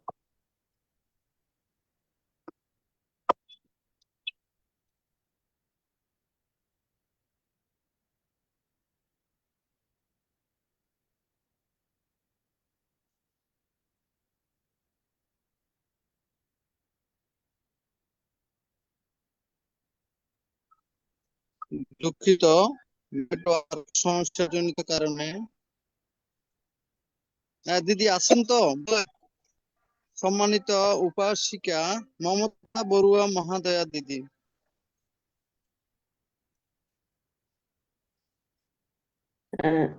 সর্বপ্রথমে আমি তথাগত বুদ্ধের চরণে বন্দনা এবং ভান্তেদের প্রতি আমার সশ্রদ্ধ বন্দনা এবং সমস্ত উপাসক উপাসিকাদের প্রতি আমার শুভেচ্ছা জানিয়ে আমি অভিমত প্রকাশ করছি। আজকে করবীকে আমার শুভেচ্ছা জানাচ্ছি, খুব ভালো হয়েছে। আজকে অরহন্ত বর্গ যেটা বললে, এটা কি, ওটার মানে হচ্ছে অরহত বর্গ। ওরিকে যে হত্যা করে সেই অরহত। এই অরহত তা প্রথমে যেটা বলেছো 10টা গাথার মধ্যে এটা আছে, জীবক সম্বন্ধে গল্পটা বলেছো আর কি। হ্যাঁ। তারপরে একটা হচ্ছে মহাকাশ্যপ কে নিয়ে, তারপরে হচ্ছে এটা কি বেলটিসিস বেলটিসিস, বেলার্টিসিস। বেলার্টিসিস। হ্যাঁ, তারপরে হচ্ছে অনিরুদ্ধ, না অনিরুদ্ধ। অনিরুদ্ধ অনিরুদ্ধ। অনুরুদ্ধ। অনুরুদ্ধ। অনিরুদ্ধ। তারপর হচ্ছে অনুরুদ্ধ। মহাকাশ্যপ স্থবির, হ্যাঁ। মহাকাশ্যপ স্থবির। তারপরে এটা হচ্ছে 6 নম্বর হচ্ছে সারিপুত্র, হুম। 7 নম্বর হচ্ছে কৌশম্বীবাসী। তারপরে হচ্ছে 8 নম্বরটা হচ্ছে সারিপুত্র। আর 9 নম্বরটা হচ্ছে, এটার মানেটা কি, খদির বনীয়টা কি? কোনটা বলো তো? 8 নম্বর যেটা, হ্যাঁ, এই যে যিনি অন্ধবিশ্বাসের, এটা তো অরণ্যবাসী 30 না জন না ভিক্ষু যেটা না বুদ্ধ ওইটা দর্শনে তো গেছিল। সারিপুত্র, ওইটা তো সারিপুত্র। 9 নম্বর গামে ওয়া অদি হ্যাঁ, গ্রামে ওয়াহান। বা এটা বুঝেছি। হ্যাঁ, হ্যাঁ অরহতরা যেখানে বাস করেন, গ্রামে হ্যাঁ অথবা অরণ্যে, জলে অথবা স্থানে, সেই রমণীয়, সেই ওইটা স্থানটাই রমণীয় হয়। ওইটা কি অর্থাৎ খদির বনীয়? না, ওটা হচ্ছে সারিপুত্র স্থবির যখন মানে গৃহী ছিলেন। এই জায়গাটায় তুমি যেটা বলছো সেটা হচ্ছে শ্রাবস্তীর ভিক্ষু 9 বুদ্ধের কাছে হ্যাঁ, 9টাই 9 নম্বর, বলছি। 9 নম্বরটা। হ্যাঁ, হ্যাঁ, হ্যাঁ, 9 নম্বরের গল্পটা, সেটা হচ্ছে সারিপুত্রের যে বোনেরা সারিপুত্রেরই। ছিল, ভাই বোনেরা যে হ্যাঁ, সবাইকে প্রব্রজা দিয়েছিল। হ্যাঁ, 3 বোন 2 ভাই, সবার পরে সবার শেষে ছিল ওই যে ভাইটা মায়ের কাছে ছিল, সেই হ্যাঁ যে চোখের মনি ছিল যেই ভাইটা। হ্যাঁ, হ্যাঁ সেই ভাইটার নাম ছিল চেরত। চিরত। চেরত, চয়কার বয়সিনরত। আচ্ছা, চেরত। চেরত, আর সেও পরে অন্ধ হয়ে গেল। আর যা, রেবতেরও এরকমই একটা গল্প রয়েছে না, রেবত কুমারও। হ্যাঁ, হ্যাঁ, এটা আমি চেরত। এটা ছিল তো। হুম। সব শেষে হচ্ছে জনৈকা স্ত্রীলোক হ্যাঁ রমণীয়ানি ন্যায়ানি হ্যাঁ গাথা হ্যাঁ রামতি জানি। হ্যাঁ হ্যাঁ, খুব ভালো বলেছো তুমি, খুব সুন্দর হয়েছে ব্যাখ্যাটা, ধন্যবাদ ধন্যবাদ ব্যাখ্যাটা খুব ভালো হয়েছে। আসলে এগুলো তো সবই ভগবান বুদ্ধেরই কথা, এগুলো যত হ্যাঁ, শুনি ততই ভালো লাগে। ভালো লাগে এবং শুনতে। এটা শুধু যে মানে অরহত্ত ফল, শুধু যে সাধারণ মানুষই শুধু যে ভিক্ষুরাই অরহত্ত ফল লাভ করতে পারে তা তো নয়, গৃহীরাও তো পারে। হুম। হরিকে যে হত্যা করে সেই হচ্ছে অরহৎ। হরি হচ্ছে আমাদের ভিতরে যে কাম বাসনা ক্ষোভ শত্রু, রাগ হ্যাঁ, মোহ ওইগুলোই হচ্ছে ওরই। যে জয় করতে পারে, সেইগুলোর ঊর্ধ্বে যারা যেতে পারে, এইটা পুরোটাই ছিল অরহন্ত বজ্ঞ। হ্যাঁ, তো ভালো লাগলো খুব, ধন্যবাদ। ধন্যবাদ তোমাকে। সাধু সাধু সাধু, ধন্যবাদ দিদিকে। এখন অভিমত প্রকাশ করবেন রাঙামাটি থেকে স্বপ্ন বড়ুয়া মহাদয়া মাসি। সাধু সাধু সাধু। আমি বুদ্ধরত্ন ধর্মরত্ন সংঘরত্নকে নত শিরে বন্দনা জানাচ্ছি। বন্দনা জানাচ্ছি ভারতের ষষ্ঠ সংঘরাজ শ্রদ্ধেয় দিকপাল মাহাতের ভান থেকে। বন্দনা জানাচ্ছি ITS এর সংযুক্ত সকল ভিক্ষু সংঘদেরকে। বন্দনা জানাচ্ছি আমাদের প্রধান ধর্ম উপদেষ্টা পূজনীয় ইন্দ্র বংশভান থেকে। আর আমাদের উপাসক উপাসিকা শ্রদ্ধেয় ভাই বোনদেরকে আমি মৈত্রীময় স্নেহ আশীর্বাদ জানাচ্ছি। আজকে আমাদের উপাসিকা করবিদি এত সুন্দর করে ধর্মপদের অরহৎ বর্গত সপ্তম অধ্যায় থেকে কত সুন্দর করে 10টা 9টা উপাখ্যান দিয়েছেন। এটা মানে অরহতদের, যেমন দেবদত্ত নানান কারণে বুদ্ধকে মারার জন্য বুদ্ধের প্রতি অসন্তুষ্ট ছিলেন, বুদ্ধকে মারার জন্য কত চেষ্টা করেছেন কিন্তু পারেন নাই। তারপরে জীবক তারপরে একটা পাথরখণ্ড ছুঁড়ে মেরেছিলেন, এটার একটু ছোট্ট টুকরা যে বুদ্ধের পায়ে লেগে একটু রক্তপাত হয়েছিলেন, তার চিকিৎসা জীবক করেছিলেন। জীবক বুদ্ধকে প্রশ্ন করেছিলেন, বুদ্ধ বলছে যারা সংসার ত্যাগ সবকিছু ত্যাগ করেছেন তাদের কোনো ব্যথা নাই, কোনো দুঃখ নাই। তারপরে দ্বিতীয় নাম্বারে বলছে রাজগৃহ থেকে বুদ্ধ অন্যত্র যাওয়ার জন্য প্রস্তুত হচ্ছিলেন। তখন একটা ব্যাখ্যা ছিল স্থিতিমান স্থিতিমান ব্যক্তিগণ ধর্মে একনিষ্ঠ, তিনি কারোর জন্য কোনো বেদনায় তখন কোন ভান্তের জন্য দিদি এ, এ, মহাকাশ মহাকাশ্যপের জন্য লোকেরা ভান্তেরা নানান ধরনের কথা বলছিলেন, তখন বুদ্ধ বলছিলেন আহ স্থিতিমান ব্যক্তিগণ ধর্মে যিনি একনিষ্ঠ তিনি কারোর জন্য কোনো বেদনায় অস্থির হন না। তারপরে আরেকটা বলছেন স্থবির জৈনক ভিক্ষুর সাবস্তির জৈনক ভিক্ষুর একদিন পিণ্ডচারণ করে কিছু সঞ্চয় করে রাখতেন। এটা নিয়ে অনেক সমালোচনা ছিল। বুদ্ধ বলেছেন তৃষ্ণার থেকে যারা মুক্ত, রাগ প্রবৃত্তির কোনো অস্তিত্ব নেই। তারপরে তৃতীয় নাম্বারে বলছে অনুরুদ্ধ স্থবিরের ব্যাখ্যা, যারা আশ্রব সমূহ কয় বিমুক্ত হয়েছেন, এই জীবনে যারা সমস্ত তৃষ্ণা ক্ষয় করেছেন তাদের কোনো পিছু টান নেই। তারপর বলছেন মহাকাত্যায়ন স্থবিরের ব্যাখ্যা, আহ উম, আপন আপন ইন্দ্রিয় সমূহ যে যিনি দমন করেছেন, যিনি বিজ্ঞ, যিনি অভীষ্ট লক্ষ্যে পৌঁছেছেন তার কোনো পিছু টান নেই। সারিপুত্র স্থবিরের ব্যাখ্যা পৃথিবীর যিনি অবিচল, পৃথিবীতে যিনি অবিচল তিনি কোনোদিন অস্থির হন না, শুভ অশুভ মান অপমান তার নেই।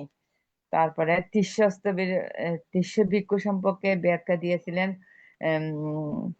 সমূহ জ্ঞানে যার চিত্ত শান্ত, যিনি সমস্ত কিছুতে শান্ত মুক্ত ব্যক্তি, কোনো চঞ্চলতা নাই। তারপরে অরণ্যবাসী 30 জন ভিক্ষু সম্পর্কে ব্যাখ্যা দিয়েছিলেন। সারিপুত্র তাদের প্রতি অন্যায় কিছু বলেননি।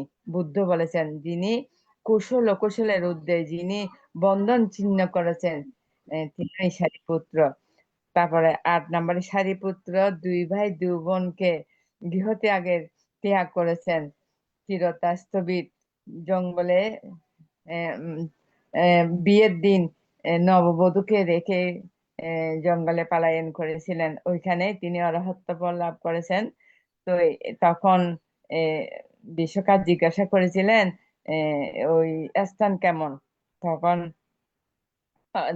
বুদ্ধ বলেছেন, অরহত যেখানে বাস করেন সেখানে রমণীয়। তারপরে শ্রাবস্তির এক ভিক্ষু সম্পর্কে ব্যাখ্যা, মানে সব উনি জঙ্গলে ধ্যান করতেছেন, তখন একজন রমণী তাকে অনেক চেষ্টা করেছেন ইয়ে করার জন্য, সব তখন কিছুই করতে পারেন নাই। অরহত ভিক্ষু তিনি তো অরহতই, তিনি তার কামনা বাসনার উদ্দেশ্য সব অরণ্য রমণীয় ভোগ লালসা থেকে যারা মুক্ত, কামনা বাসনা থেকে মুক্ত, জলে অথবা স্থলে যেখানেই থাকেন না কেন তারা মুক্ত। তাদের কোনো কোনো কিছুর প্রতি আসক্ত নেই। আমি এই বলে আমি আমার করব দিদিকে আমার জীবনের সমস্ত সঞ্চিত পুণ্যরাশি দান করতেছি। করব দিদির উত্তরোত্তর শ্রীবৃদ্ধি কামনা করতেছি। প্রজ্ঞার প্রদীপ যেন আরো প্রজ্বলিত, আনির্বাণ কাল যেন এই প্রজ্বলিত থাকে, এই আশীর্বাদ করতেছি। আমি এই বলে আবারও আপনাদের কাছে উন্নতি সাধু সাধু সাধু মাসিকে অনেক অনেক ধন্যবাদ। এখন অভিমত প্রকাশ করবেন শ্রদ্ধেয় শ্যামল বড়ুয়া দাদা। দাদাকে নমস্কার জানাচ্ছি। নমস্কার দাদা। আমি নমস্কার। বুদ্ধ ধর্ম সংঘকে গভীর শ্রদ্ধা চিত্তে নতশিরে বন্দনা জানাচ্ছি ITSS পেজের আশীর্বাদক ভারতীয় ষষ্ঠ সংঘরাজ পূজনীয় বড়মন্তের চরণে বন্দনা জানাচ্ছি। ITSS পেজের প্রধান সমন্বয়ক উপদেষ্টা পূজনীয় আমাদের কল্যাণ মিত্র ইন্দবংশস্থ বীরবন্তের চরণে, এবং ITSS পেজের সাথে যে সকল ভিক্ষু সংঘ শ্রমণ সংঘ আছেন প্রত্যেকের পাদমূলে আমি নতশিরে বন্দনা জানাচ্ছি, শ্রদ্ধা কৃতজ্ঞতা জানাচ্ছি। আজকের যিনি সদ্ধর্ম দেশনা করেছেন শ্রদ্ধেয় করবী দিদি, এবং অশেষ শ্রদ্ধা কৃতজ্ঞতা জানাই যিনি ITSS পেজের প্রতিষ্ঠাতা পরিচালক, যার বদান্যতায় আমরা আজকে 5 বছরের অধিক কাল সদ্ধর্ম প্রাণ উপাসক উপাসিকা বৃন্দ আপনার তৃষ্ণার ক্ষয়ের দিকে আপনার নির্বাণের পথে আমরা পরিচালিত হচ্ছি। শ্রদ্ধা কৃতজ্ঞতা জানাই ITSS পেজের শ্রদ্ধেয় মৃদুল সিংহ দাদা, উপদেষ্টা প্রবীর সিংহ দাদা সহ দেশে বিদেশের সমস্ত কলাকুশলী যাদের বদান্যতায় ITSS পেজ চলমান রয়েছে তাদের প্রতি অশেষ শ্রদ্ধা কৃতজ্ঞতা সহ নমস্কার, মুক্তিময় শুভেচ্ছা জানাচ্ছি। এবং শ্রদ্ধা নমস্কার জানাচ্ছি ITSS পেজ আজকে যারা জুমে লাইভে আছেন শ্রদ্ধাবান দাদা দিদি প্রত্যেকেরকে আমি শ্রদ্ধা এবং শ্রেণীভেদে মুক্তিময় শুভেচ্ছা জানাচ্ছি। আজকে আমাদের শ্রদ্ধা দিদি বিদর্শন সাধিকা শ্রীমতী করবী বড়ুয়া ম্যাডাম, উনি অরহন্ত বর্গের আপনার 10টা গাথা বা শ্লোক আমাদের সামনে সদ্ধর্ম দেশনা করেছেন। আচ্ছা, দিদির আসলে প্রনাউন্সিয়েশন উপস্থাপন খুবই আকর্ষণীয়, শুনতে ইচ্ছা করে, এটা বলার অপেক্ষা রাখে না। আমরা আরো অনেকবার শুনেছি, ধর্মদান করেছেন, ওনাকে আমরা কৃতজ্ঞতা জানাই। আজকে দিদি আপনার যে 10টা গাথা তার ব্যাখ্যা এবং উপাখ্যানগুলি সুন্দরভাবে আমাদের সামনে তুলে ধরেছেন। আসলে এই সমস্ত বিষয়গুলি ক্ষীণাশ্রব অরহতগণের যেখানে থাকেন যে আলোচনা হয় এটা খুবই রমিত, মনোমুগ্ধকর। আমাদেরকে আসলে এগুলি আমাদের সংসার যাত্রা পথ রুদ্ধ করার জন্য তাদের যত বেশি আলোচনা হয়, যত বেশি কথন হয়, যত বেশি শ্রবণ হয় ততই মঙ্গলজনক।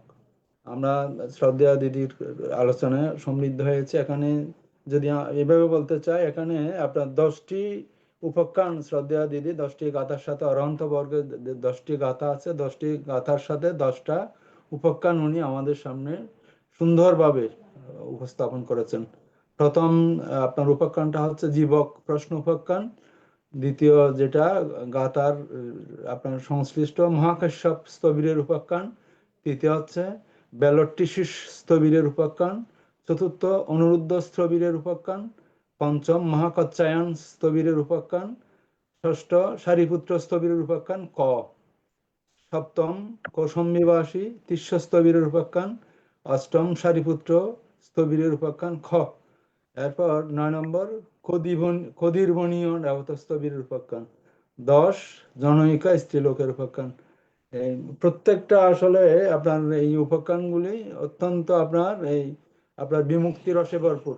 কারণ এগুলি দিদির এগুলো ভাষণ করেছেন, এগুলি আসলে বিমুক্তির এই জন্যই, কারণ কিনাশ্রব অরহৎগণের যেখানে যত বেশি আলোচনা হয় ততই বেশি আমাদের চিত্তটা আসলে আমাদের তৃষ্ণা ক্ষয়ের দিকে ধাবিত হবে। এটা খুবই স্বাভাবিক। শ্রদ্ধেয়া দিদিকে অশেষ কৃতজ্ঞতা জানাই। আমাদের এই শ্রদ্ধেয়া বড় দিদি মমতা বড়ুয়া যে 9 নম্বর উপাখ্যানের কথা বলেছেন, এটা ক্ষুদির্বণীয় রেবত স্থবিরের উপাখ্যান। আমিও দেখেছি ধর্মপদ অট্টকথার মধ্যে আসলে ক্ষুদির্বন একটা বন ছিল। এই বনে আপনার অনেকেই আপনার বসবাস যাপন করেছেন, ধ্যান সাধনা করেছেন। এই জন্যই ক্ষুদির্বণীয় রেবতস্থবির উপাখ্যান নামে খ্যাত হয়েছে। দিদির উপস্থাপন আপনার এটা বলার অপেক্ষা রাখে না, আমাদের খুবই আকৃষ্ট করেছে। আমরা শুনতে পেরেছি। ধন্যবাদ। অশেষ কৃতজ্ঞতা জানাই, নমস্কার জানাই। আইটিএসসি পেজে যে সকল সদ্ধর্মপ্রাণ দায়ক দায়িকা আছেন, শ্রদ্ধেয় আমাদের পরিচালক প্রতিষ্ঠাতা দাদা সহ উপস্থাপক দাদা সহ যারা আছেন, সবাইকে আমি শ্রদ্ধা নমস্কার, এবং বিশেষ করে আজকে যিনি সদ্ধর্মাদেশক দিদিকেও কৃতজ্ঞতা নমস্কার জানাই।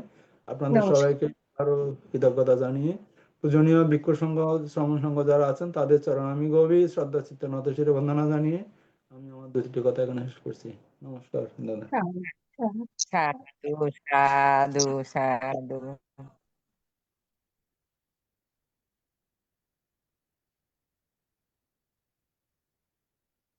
মামা কোথায় গেছে? প্রবিশীয় মামা কোথায়? সাধু সাধু সাধু। এখন অভিমত ব্যক্ত করবেন ইঞ্জিনিয়ার শ্রদ্ধেয় অপূর্ব মিত্র বড়ুয়া মহোদয়। দাদাকে নমস্কার জানাচ্ছি। আমি আসলে আমার নিজের বাড়িতে নাই, আমি শ্বশুর বাড়িতে আছি। হ্যাঁ। নমস্কার দাদা। আচ্ছা দাদা। শ্বশুর বাড়িতে ভালো যত্ন সহকারে আপনি আদর আপ্যায়ন পান, এটা আমরা সবাই আশীর্বাদ কামনা করি। করি। তথাগত বুদ্ধকে বন্দনা জানাই। আইটিএসএস প্ল্যাটফর্মের সকল ভিক্ষু সংঘকে বন্দনা। আইটিএসএস প্ল্যাটফর্মের প্রতিষ্ঠাতা মিলন দাস সহ সকল কর্মকর্তাকে আন্তরিক শুভেচ্ছা এবং আজকের দর্শক সবার পরিচিত মুখ করবিদি শ্রদ্ধা। আসলে দ্বিতীয় একটা জিনিস এখানে প্ল্যাটফর্মে খেয়াল করবেন, এখানে কয়েকজন যারা উপস্থিত থাকেন আমি আশ্চর্য হয়ে যাই। যেমন এখানে স্বপ্নাদি, উপাদি, মমতাদি, শ্যামল দাদা পুঙ্খানুপুঙ্খভাবে প্রতিটা দেশনা শোনেন তারা, একদম এবং এবং এবং প্রতিটা 10টা গাথা বলেছেন, 10টার মূল পয়েন্ট গুলো ওনারা দেখেন। এত খেলা কত মানে গভীর ভাবে মানে শোনেন তারা। এটা শ্রুতময় জ্ঞান হচ্ছে, শ্রুতময় প্রজ্ঞা হচ্ছে। এই প্রতিষ্ঠানের যারা আছেন তারা সবাই কিন্তু উদ্যোগতি সম্পন্ন পুজ্ঞ। আমি আশা করি এই ওনারা সঠিক গন্তব্যে পৌঁছতে পারবেন, এটাও আশা করতেছি আর কি। তার মধ্যে আপনিও আছেন 1 নম্বরে, আপনার দেশনা, পথ আপনার প্রদর্শক। পথ প্রদর্শক, আপনার আমরা সুনিপুণ কথাবার্তা, স্পষ্ট আওয়াজ উচ্চারণ, হ্যাঁ। এবং উচ্চারণ, এগুলো শুনে আরো আমরা পুলকিত অনুভব করি। আজকে দেশনার মধ্যে দিদি, আপনি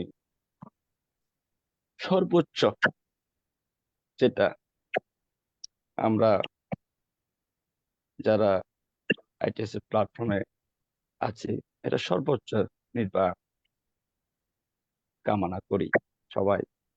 এই নির্বাণ সম্বন্ধে আপনি 10টি গাথা সে মধ্যে সুন্দর করে বলছেন, বিশেষ করে এই স্বপ্নাতীত প্রতিটা ইয়েতেই বলছেন একদম ক্লিয়ার কাট।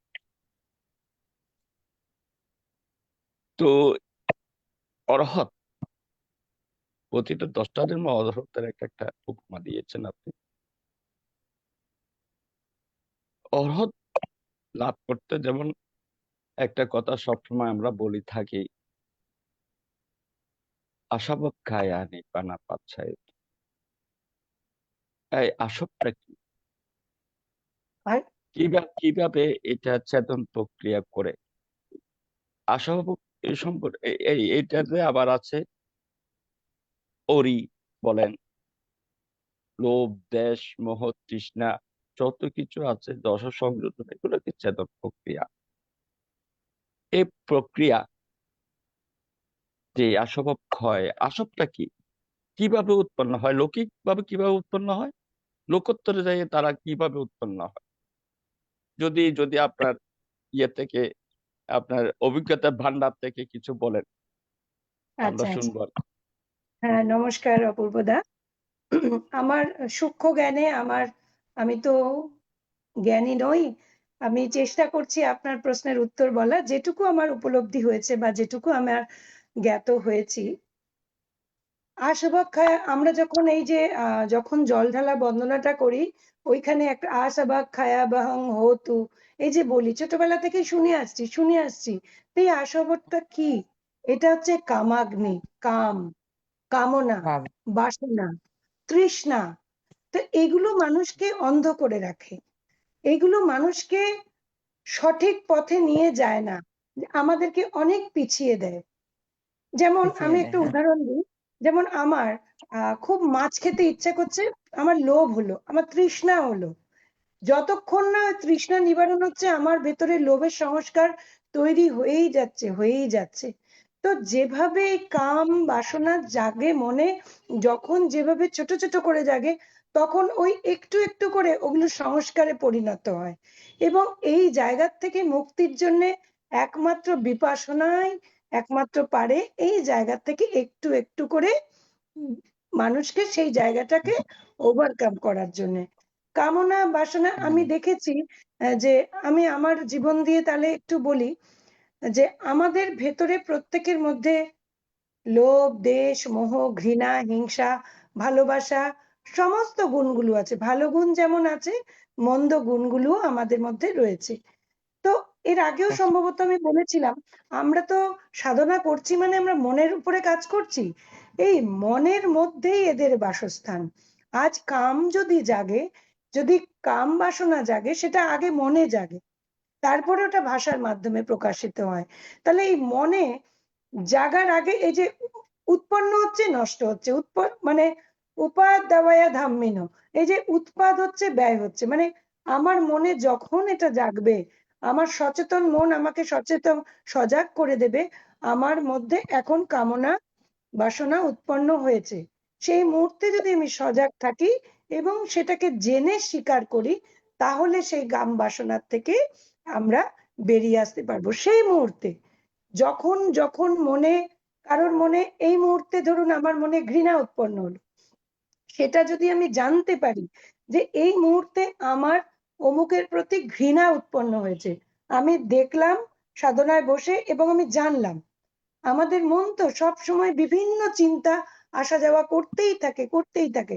যেই মাত্র আমি যদি সজ্ঞানে থাকি, অর্থাৎ সচেত সজাগ যদি থাকি, যে মনের মধ্যে এই গুণগুলো উৎপন্ন হচ্ছে, সেই তৎক্ষণাৎ যদি আমি সজাগ থাকি এবং সেটাকে স্বীকার করে নিই, অর্থাৎ জানলাম, আমার দ্বারা ওটা জানা হলো, আমার মনে ঘৃণা উৎপন্ন হয়েছে বা আমার মনে কাম বাসনা উৎপন্ন হয়েছে, আমার মনে তৃষ্ণা উৎপন্ন হয়েছে।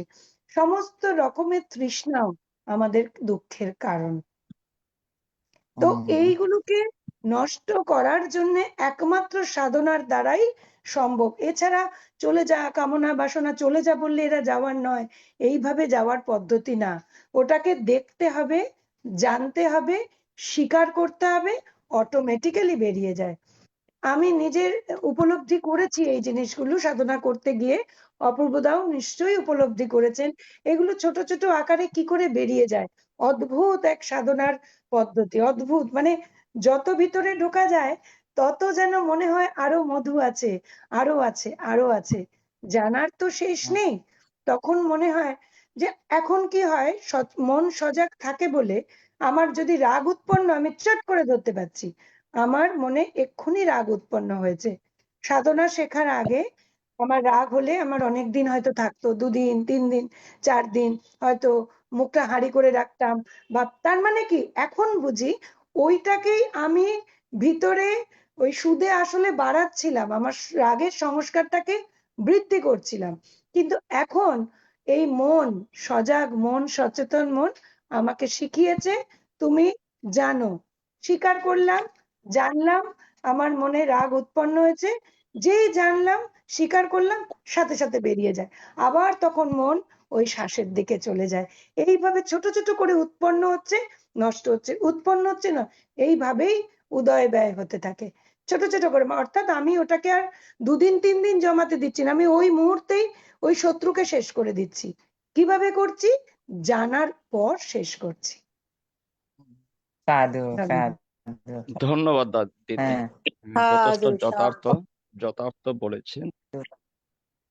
তবে হুম, সব সাথে আসলে দিদি, উদয় বিলটা কোথায় নাই, যেখানে চোখ পড়ে সেখানেই উদয় বিল।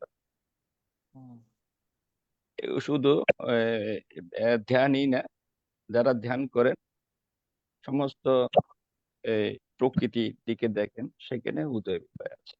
একদম একদম আমি এখানে যতক্ষণ আছি ততক্ষণ উদয় বিল আছে।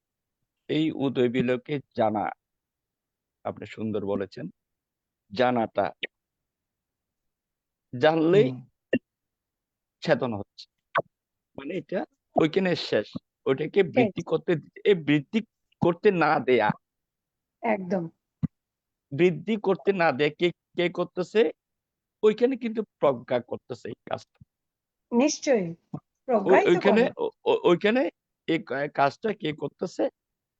প্রজ্ঞাই করে। প্রজ্ঞা করতেছে। আপনি যারা ধ্যান করেন, ওনারা এটা যেমন লোভ, দেশ, মোহ, তৃষ্ণা যেগুলো আছে, দশ সংযোজন যত কিছু আছে আমাদের চিত্তে উৎপন্ন হচ্ছে, ওইটা একদম। জানা। জানলেই ছেদন, না জানলে অবিদ্যা না চলে অবিদ্যা। যাচ্ছে। বুঝলে না একদম জানলে অবিদ্যাতে চলে যাচ্ছে, ওইটা আমার সংস্কার উপরে ভবাঙ্গে জমা হচ্ছে। একদম। এই ভবাঙ্গে জমা হচ্ছে। এবং এখন আমার প্রশ্ন, ভবাঙ্গে জমাকৃত সংস্কার বা আসব, হুম, এগুলো কিভাবে জ্ঞানীগণ ওই ছেদন প্রক্রিয়া করে? আমি একটু আপনাকে ইয়ে করি, এটা আসলে যারা এখানে এই, যদি আমরা এই গত পরশু বলছিলাম আমি এই কথাটা, এই গত পরশু না গত শনিবারে দাদা ডক্টর তাপস বলছেন। তাপসদার এই কথাটা আমি বলছি না, এটা রিপিট হচ্ছে। আসলে দ্বাদশ নিদানে যদি আমরা দেখি, স্পর্শ বেদনা, বেদনার পরে তৃষ্ণা, এই দ্বাদশ নিদানে স্পর্শ বেদনার পরে তৃষ্ণা। হুম, আমাদের লক্ষ্যটা হলো তৃষ্ণায় রূপান্তরিত না করা। একদম তাহলে এই দৃষ্টান্তে যদি রূপান্তরিত করতে না পারে, তখন আমার কি হচ্ছে? স্পর্শের পরে বেদনা, যখন আপনার জানছেন বেদনাটা কোথায় হচ্ছে, ওইটা ওইখানে প্রজ্ঞাটা শেষ করে। এই কি বলে যে বেদনার পরে এবং তৃষ্ণার আগে এই গ্যাপটা, এখানে প্রজ্ঞা সেট যদি কে স্থাপন করা যায়, তখন উনি জানে যে এই যে অতীতের পুঞ্জীবিতে যে সংস্কারগুলো আছে, যে স্রোত সৃষ্টি হয়, ওটা যখন দেখে জানে বুঝে, তখন ওই যে প্রজ্ঞা তৃষ্ণায় রূপান্তরিত করতেছে না। যেহেতু তৃষ্ণায় রূপান্তরিত করতেছে না, তাহলে ওদিকে তৃষ্ণার পর কি হচ্ছে? উপাদান, আসক্তি, আসক্তির পরে ভব, ভবের পরে এই যে না ঢুকা আর কি, ওদিকে না যাওয়া। যদি ওইখানে ছেদন করতে পারে, যদি অতীতের স্রোত প্রেরণ আমরা করতে না দেই, তাহলে আমার সংস্কারের রূপ নিচ্ছে না, ভবাঙ্গে জমা হচ্ছে না। আর ওদিকে কি হচ্ছে? সংস্কারে বৃদ্ধি করতে দিচ্ছি না, চেতন করতেছে। ওদিকে একদিকে চেতন করতে দিচ্ছি না, আরেকদিকে অতীতের সংস্কারটা আমরা কি বলে যে খালি করতেছি আর কি, অতীতের সংস্কারটা খালি করতেছি, যেটা বলা খালি করতেছি। এই প্রক্রিয়া যদি আমরা থাকি, লোকে কেবল লোকোত্তরে এই প্রক্রিয়া যদি থাকি, একদিন না একদিন এই যে আসব খায়, আসব মানে ময়লা, ময়লা, এটা বাংলা কথা হলো ময়লা। এই অতীতের ময়লাগুলা বার করা, জানা, নতুন করে সৃষ্টি না করা, সৃষ্টি না অতীতের করা, গুলো বেরিয়ে যাবে, নতুন সৃষ্টি করবে না, সৃষ্টি না জমা করা। করবে না, তাইলে হচ্ছে কি, তাহলেই আমরা করবে না। এটিকে সৃষ্টি করতে দিচ্ছি না, ওদিকে খালি করতেছি। তাহলে খালি একদিন খালি হয়ে এটা এই পাহাড় সময় একটা আসব, এটা একদিন না একদিন ছেদন হবে। ওই যে দশ সংযোজন কথা বলতেছেন, চারটে দাবে, এই দশ সংযোজন আস্তে আস্তে বিনাশ প্রাপ্ত হবে আর কি। দিদি আজকের অনুষ্ঠান আপনার সবসময় ভালো হয়, আসলে খুব ভালো লেগেছে। আপনি আমাদেরকে আয়শা আমাদেরকে উপকৃত করবেন, তাহলে আমরা সবাই আসলে উপকৃত।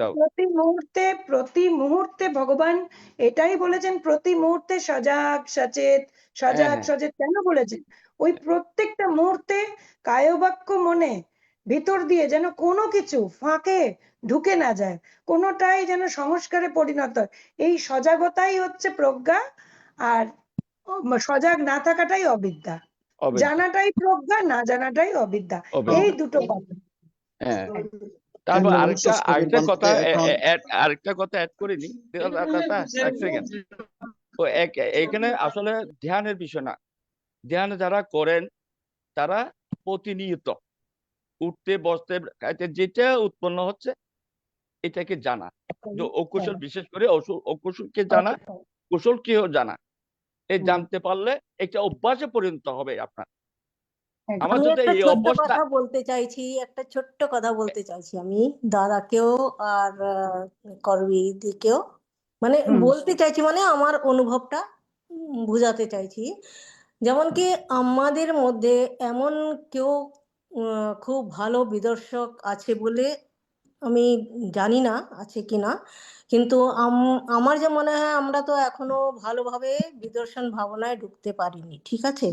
আমার যা মনে হচ্ছে, তো সেটাকে ধীরে ধীরে প্রজ্ঞা অবধি নিয়ে যেতে আমাদের যথেষ্ট সময় লাগবে, এটা একদিকে। কিন্তু আমরা যে মানে কামতৃষ্ণা, যে কোনো তৃষ্ণা, কামতৃষ্ণা, তো সেটা উৎপত্তি হচ্ছে কিভাবে? দেখার সঙ্গে সঙ্গে উৎপত্তি হচ্ছে। তো দেখাটা মানে মোহ দ্বারা সেগুলো অনেক রকম তৃষ্ণা উৎপন্ন হচ্ছে। কিন্তু যদি আমরা যেমন বুদ্ধের বাণী হিসাবে, অন্যান্য ভ্রান্তিদের উপদেশ হিসাবে দেখাটাকে আমরা আগে কন্ট্রোল করতে পারি, তার মিনিংটা বুঝতে পারি, কি দেখাটাকে সঙ্গে সঙ্গে যদি আমরা ভাবি এটা অনিত্য, এটা যেটা এখন আছে সেটা পরক্ষণে থাকবে না, এই মন্ত্রটাকে যদি আমরা ভালোভাবে দৃঢ়ভাবে মনের মধ্যে গেঁথে নিতে পারি, তার পরক্ষণে এই সমস্ত মোহ বলো, যা কিছু বলো, লোভ তৃষ্ণা, এর মধ্যেও একটুখানি অঙ্কুশ লাগতে পারে, আর সেইভাবেই ধীরে ধীরে হয়তো আমরা অগ্রসর হতে পারবো, আমার যা মনে হয়। অনিত্যবোধ জাগতে গেলেও বিপাশনার প্রয়োজনীয়তা আছে। অনিত্যতাবোধ উপলব্ধিটা আমরা মৌখিকভাবে বললে ওটা তত্ত্বকথা হয়ে যায়, কিন্তু ভিতর থেকে যে অনুভূতি, বুদ্ধের ধর্ম অনুভূতি লব্ধ, সেই তো জ্ঞান আমরা অনুভূতিলব্ধ এই জ্ঞানটাই মানে বেশি। কি আমরা যখন যেই জিনিসটা দেখছি দেখার সঙ্গে সঙ্গে আমাদের মধ্যে তৃষ্ণা মোহ যে কিছু উৎপন্ন হচ্ছে। তো আমরা যদি চোখ বন্ধ করে মনের মধ্যে এটাকে ইয়ে করতে পারি কি এইগুলো সব যা দেখা যাচ্ছে সব অনিত্য, তো সেটার জন্যও যেটুকুন ভাবনা আমাদের মধ্যে সেটাকে যদি আমরা দৃঢ়ভাবে ইয়ে করতে পারি, আগের থেকে আগের স্তরগুলো আমাদের বাড়তে থাকবে, আমরা সেই পথে নিশ্চয়ই অগ্রসর হতে পারবো আমার যা মনে হচ্ছে। তাই এটার মূল মন্ত্রটা যদি আমরা বুঝতে পারি, জানতে পারি, অভ্যাস করতে পারি কি এগুলো সব কিছু সাময়িক, সব কিছু অনিত্য, তো এর পরেক্ষণে কি হবে তার কোনো জানা নেই, তাহলে হয়তো আমাদের একটু সাহায্য হতে পারে আর কি, তাই না? সব অনিত্য বোধটাও অনুশীলনের প্রয়োজন আছে। অনিত্য বোধ জাগানোর জন্যও অনুশীলন জরুরি।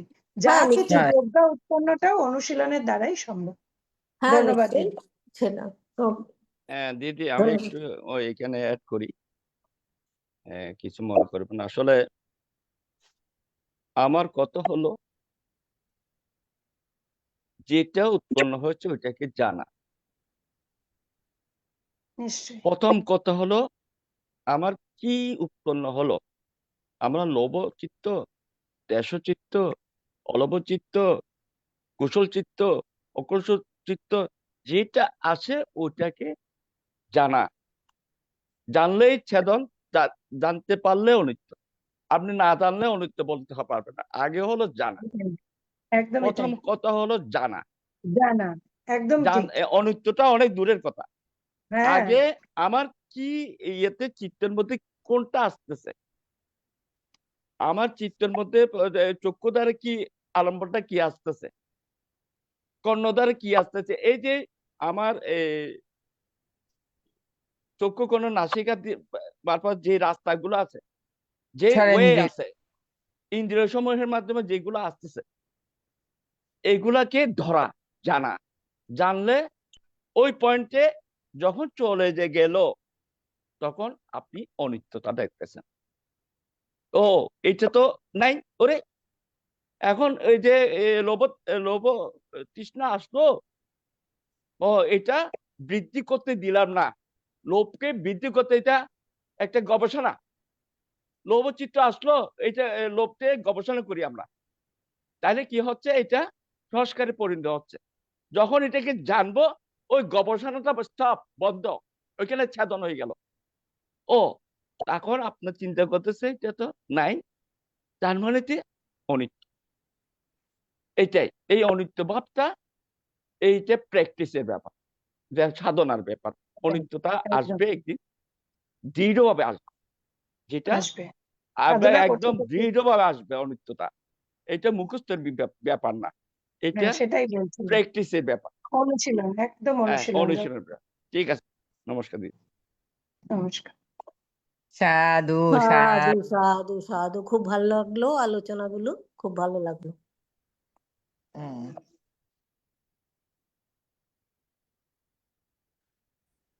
আজকের আলোচনা খুব সুন্দর হয়েছে। খুব সুন্দর উপাস- এটা। দাদা তো সুন্দর করে আমাদেরকে দাদা খুঁটি- দাদা খুব সুন্দর করে আলোচনাটা করেন, তো ভালো লাগে। সুন্দর দাদাকে ভাবে। নমস্কার জানাই। নমস্কার, নমস্কার দিদি, নমস্কার দিদি। আর আমিও নমস্কার জানাই দাদাকে। হ্যাঁ, নমস্কার, নমস্কার, নমস্কার। হুম, না, হুম। মমতা দি তো এদিকে শ্যামল দা, মমতা দি ওদিকে ইয়া কি বলে যে গোপাদি, এগুলা প্রতিদিন ওনারা আসলে সবাই উদ্যোগতি সম্পন্ন পুঙ্খ, একদম একদম একদম উদ্যোগতি নিশ্চয়ই সম্পন্ন নিশ্চয়ই, ওনাদের। প্রত্যেক দিন ধর্মের আসলে জন্য প্রতিদিন এখানে ধর্মের মধ্যে, এখানে না বসলে ভালো লাগে না, মনে হয় যেন কি একটা হারিয়ে ফেলেছি। হ্যাঁ এটা অভ্যাস, নেশা এই নেশা যে হয়ে গেছে একটা। অভ্যাস, এটা স্রোত আর কি। আপনি আজকে যারা ধ্যান করে একদিন ধ্যান না করলে পারবে না, হুম, কি যেন একদম হারিয়ে ফেলছে, কি যেন ইয়ে হয়ে 10 গেছে। 10 মিনিট যে ধ্যান হয় ওটাই অনেক। হ্যাঁ, হুম। 10 মিনিট বা 1 ঘন্টা, আপনি 1 ঘন্টা প্র্যাকটিস করবেন, 1 ঘন্টা হলে না সবচেয়ে ইম্পর্টেন্ট। সে তো ঘরে করি, সেটা হ্যাঁ, এখানে তো যে 10 এখন মিনিটের এখন এটা হলো এটা যারা অভ্যাসে পরিণত হয়ে গেছে। দিদি বলতেছে যে আমি এই আইটিএস এ না ঢুকলে কি যেন হারিয়ে ফেলছি, তাই না? হ্যাঁ, এই যে এইটাই তো খুব ইম্পর্টেন্ট কথা বলছেন। হ্যাঁ, অভ্যাস 3 দিন অভ্যাস এটা। 3 দিন ঢুকতে পারেনি তো, 3 দিন ছিলাম না। আপনি দেখেন প্রজ্ঞাময় জ্ঞান হচ্ছে, আপনার শ্রুতময় জ্ঞান হচ্ছে। ওই যে স্বপ্নাদিতে মুখস্থ বলে ফেলতেছে। এদিন সেদিন দেখলাম যে 32 বছর অসুস্থ মুখস্থ তটস্থ হ্যাঁ, একদম বলে ফেলছে। এটা এটাকে অনেক ওনার জ্ঞানী জ্ঞানটা বৃদ্ধি পাচ্ছে। এই খুবই বিশেষ ভালো। করে এই ITSS মিলনদার একদম মিলনদার একটা অভিনব এই যে এই আবিষ্কার বলবো আমি, অভিনব আবিষ্কার। আমাদের একদম জন্য। অভিনব আবিষ্কার, ঠিক, ঠিক। আমাদেরকে যেই জ্ঞান দিচ্ছেন, এই এক একজন সুযোগ জ্ঞানী করে হচ্ছেন, দিয়েছেন। জ্ঞানী অপূর্বদা হচ্ছেন, প্রজ্ঞাবান হচ্ছেন, এদের জন্য তো এই অপূর্বদা ITSS প্ল্যাটফর্মটা খুব ইম্পর্টেন্ট। মিলনদা না থাকলে আমরা এসব জানতেই পারতাম না। হ্যাঁ এটাই। একদমই তাই। হ্যাঁ, এর মধ্যে আবার শ্যামলদা আসছে। শ্যামলদা অনেক হ্যাঁ, জ্ঞান রাখে। আর শ্যামলদার শ্যামলদাও শ্যামলদা, অনেক অভিজ্ঞতা। জ্ঞানী, শ্যামলদাও খুব জ্ঞানী। হ্যাঁ, হ্যাঁ, এটাই তো বললাম, সবাই জ্ঞানী হচ্ছে। শ্যামলদাকে দেখা যাচ্ছে না, উনি চেহারাটা দেখলে ভালো হতো আর কি। শ্যামলদাকে পাই এত খুশি না হয়েছি। দাদা আপনাদের শ্যামলদা আপনাদের কদিন ছিলেন আপনাদের না তো, শ্যামলদা আজকেই তো এলেন বলে। আপনাদের মূল্যবান কথাগুলো আমি শুনছি দাদা, আমি আছি আপনাদের সাথে। আমার খুব ভালো লাগছে দাদা, আপনাদের কৃতজ্ঞতা জানাই। নমস্কার দাদা। আর এই আমাদেরকে সমস্ত ফেলে কথাগুলি এই ফেলে সমস্ত কথা কিন্তু সব আপনার এই তৃষ্ণা ক্ষয়ের কথাবার্তা, এগুলি আপনার কৃষ্ণা কয়। বিমুক্তি রসে ভরপুর, এগুলো আমার খুবই ভালো লাগছে। হ্যাঁ, আপনাদের প্রতি কৃতজ্ঞতা জানাই দাদা দিদি, আপনাদের নমস্কার দাদা। মন যত এটাই সচেতন তো হয় থাকবে। ততই সূক্ষ্মভাবে জানাটা অভ্যেস হয়ে যায়। এই রাইট যে এটাই তো মমতাদি বললো না যে আমার না আসলে কেমন মনে হয় কি হয়নি, এই আমরা যখন যেটা করি সেইটা আমার জ্ঞানের কথা শুনতে শুনতে শোনাটা অভ্যাসে পরিণত হয়েছে, আচরণ করতে করতে আচরণটা অভ্যাসে পরিণত হয়েছে, অনুশীলন করতে করতে অনুশীলনে পরিণত হয়েছে, না করতে করতে না করাটাই অভ্যাসে দাঁড়িয়েছে। অতএব আমাদের সবসময় একটা সঠিক পথের যে অনুশীলনের যে প্ল্যাটফর্ম, সেটা ITSS, সেটা বলার অপেক্ষা রাখে না। আমরা সত্যি সবাই ITSS এর কাছে কৃতজ্ঞ, এটাই। হ্যাঁ। ভীষণ কৃতজ্ঞ। আচ্ছা দিদি, অনুপদাকে আসতেছে দেখতেছি না, অনুপদার একটু বলবেন এইখানে। অনুপ স্যার একটু বিজি থাকছেন, আসলে ওনারও স্কুলের চাপ, আহ, আর উনি আসবেন হয়তো সময় করে। আহ, অনুপ আচ্ছা। স্যারের শিডিউল গুলো একটু চেঞ্জ হয়ে গেছে। ও, সাধনা তো ডেফিনেটলি করছেন, অনেক বেশি করছেন। আমরা ওনার সান্নিধ্য পাই মাঝে মাঝে, ঠিক আছে। ফোনেও কথা। ঠিক আছে। নমস্কার। নমস্কার। আজকে শেষ করার জন্য কে থাকবে? কে আছে? ভান্তে আছে আমাদের বংশ ভান্তে আছে। ওই আছেন তো ওই মামা কোথায়? সঞ্চালক মামা কই? সঞ্চালক আমাদের মামা দিদি। পরে গেল। সঞ্চালক প্রবীর মামা গরম মধ্যে নাই, ঔরত মধ্যে ঔরত আছে দে, এটার লাই দেখার না যায়। এখন ওর ওর বাড়ি এখন নিমন্ত্রণ খাচ্ছে। ওনাকে দেখে তো মনে হচ্ছে জঙ্গলের মধ্যে লুকিয়ে বেআইন আছে তো আমাদের প্রবিষ্ণ দাদার আপ্যায়ন গ্রহণ করছেন আর কি। আজকে প্রদীপ দাদা কোথায়? প্রদীপ দাদা তো নেই, শেষ করে বেকে। শ্বশুর বাড়িতে হ্যাঁ প্রদীপ দিদি, দাদা আপনি এখন। অনুভূতিটা বলেন, আজকের অনুভূতিটা বলেন প্ল্যাটফর্মে। হ্যাঁ, কি অনুভূতিটা নমস্কার। বলেন। আসলে যখন থেকে আমি ভাবি যে আজকে আমাকে ডেটটা শিডিউল করেছি, তখন থেকে আমার মনের মধ্যে একটা চলতে থাকে যে আমার অমুক দিন ক্লাস আছে, ধম্ম ক্লাস আছে, আমাকে বলতে হবে। তখন থেকেই ভেতরে একটা কি বলবো, একটা অন্যরকম চিত্তে চেতনা তৈরি হয় এবং সজাগতা শুরু হয়ে যায় যে আমি এই কাজগুলো, আমার স্কুলের পরীক্ষা শেষ হলো সবে, খাতা দেখার পর্ব চলছে, খাতা দেখা এবং রেজাল্ট আমার 23 তারিখের মধ্যে। তার মধ্যেও আমার শনিবারটা খুব ব্যস্ততা থাকে, জানি যে মানে এটা যখন থেকে ডেটটা পেয়ে যাই তখন থেকে চিত্তে চেতনায় এটা চলতে থাকে, আমার অমুক দিন অমুক সময় এই ক্লাসটা আছে। শনিবার স্কুল থাকে, স্কুল থেকে এসে একটু লাঞ্চ করে আবার মন্দিরে চলে যাই, আমাদের বিহারে, শিলপাড়া বিহারে ভান্তে যেখানে থাকেন আমাদের দিকপাল ভান্তে। मुझे সেখানে छोटे प्लेट में थोड़ा सा चावल दो। তো সবাই মিলে আমরা সাধনা করি 5টা থেকে 6টা। তারপরে একটু চা পান করে আমরা চলে আসি এসেই আমি রেডি হই যেন আমার জন্য দেরি না হয়। এটাও একটা চেতনায় কাজ করে যে সময় জ্ঞানটা আমাকে সঠিক রাখতে হবে এবং আমি আগে ঢুকবো, পরে ঢুকবো না, শুরু থেকে ঢুকবো। আর যখন টপিকটা বলতে থাকি, প্রথমে তো আগে পড়তে হয়, পড়ে জেনে নিলাম। যখন টপিকটা বলি ওটা আমার রিভিশন হয় এবং আমার মনে হয় সদ্য সদ্য যেহেতু ঘুরে এসেছি, যখন জেতবন পড়ছি, জেতবনে মনটা চলে যাচ্ছে, যখন শ্রাবস্তি বলছি, শ্রাবস্তিতে মন চলে গেছে। এই যে শ্রাবস্তির কথা যখন সত্যি বলছি, যখন শ্রাবস্তির কথা বলছি, আমি তো সবে মাত্র ঘুরে এসেছি শ্রাবস্তি। ভগবান বুদ্ধ ওইখানে এইভাবে এই ঘটনাগুলো তাহলে এইখানেই ঘটেছিল, এই বেনুবনেই ঘটেছিল, এই শ্রাবস্তিতে ঘটেছিল, এই রাজগৃহে ঘটেছিল। একটা অন্যরকম ফিলিংস কাজ করে সেই সময়। তখন যেন মনে হয় যে ভগবান বুদ্ধের পদচিহ্ন যেখানে পড়েছে, এত অরহৎ ভিক্ষু, এত জ্ঞানী গুণী মানুষ, ভগবানের সময়ে তো অনেক বেশি পবিত্রতা, মানুষের মন অনেক সংকীর্ণতার ঊর্ধ্বে, এবং ভগবানের সংস্পর্শে এবং তাদের পুণ্য পারমিতা এতটাই বেশি ছিল যে ভগবানের কথা শুনতে শুনতে অরহত্ব লাভ করেছে, ভগবানের ধর্মদেশনা শুনতে শুনতে শ্রোতাপন্ন হয়ে যাচ্ছে। এগুলো কেন? পুণ্য পারমিতা না থাকলে এগুলো সম্ভব না। আর আমি ভাগ্যবতী মনে করছি সেই জায়গাগুলোতে আমি ঘুরে এসেছি। তখন মনে হয় এইখানেই তো ভগবান এসেছিলেন, এইখানেই তো এতগুলো বছর আগে। একটা অন্য অনুভূতি কাজ করে এবং ভালো লাগে যখন আপনাদের সঙ্গে আমি শেয়ার করে নিতে পারি এবং সবার সঙ্গে যে আদান প্রদান, এই যে অপূর্বদা এত সুন্দর করে বলেন, আপনারা যেভাবে বলেন, এই যে ধর্ম আলোচনা, ধর্ম শুধু দেশনা না, আমি শুধু দেশনা দিচ্ছি তা না, আমি কিছু নিচ্ছি আপনাদের থেকে, আমিও পাচ্ছি, প্রতি মুহূর্তে পাচ্ছি। ওই জন্য এই ক্লাসটা আমার কাছে ভীষণ মনোমুগ্ধকর, শুধু না, খুব মূল্যবান বলে মনে হয়। ভীষণ ভালো লাগে। দাদা স্পিকারটা অফ আছে আপনার, অপূর্বদা স্পিকার অফ।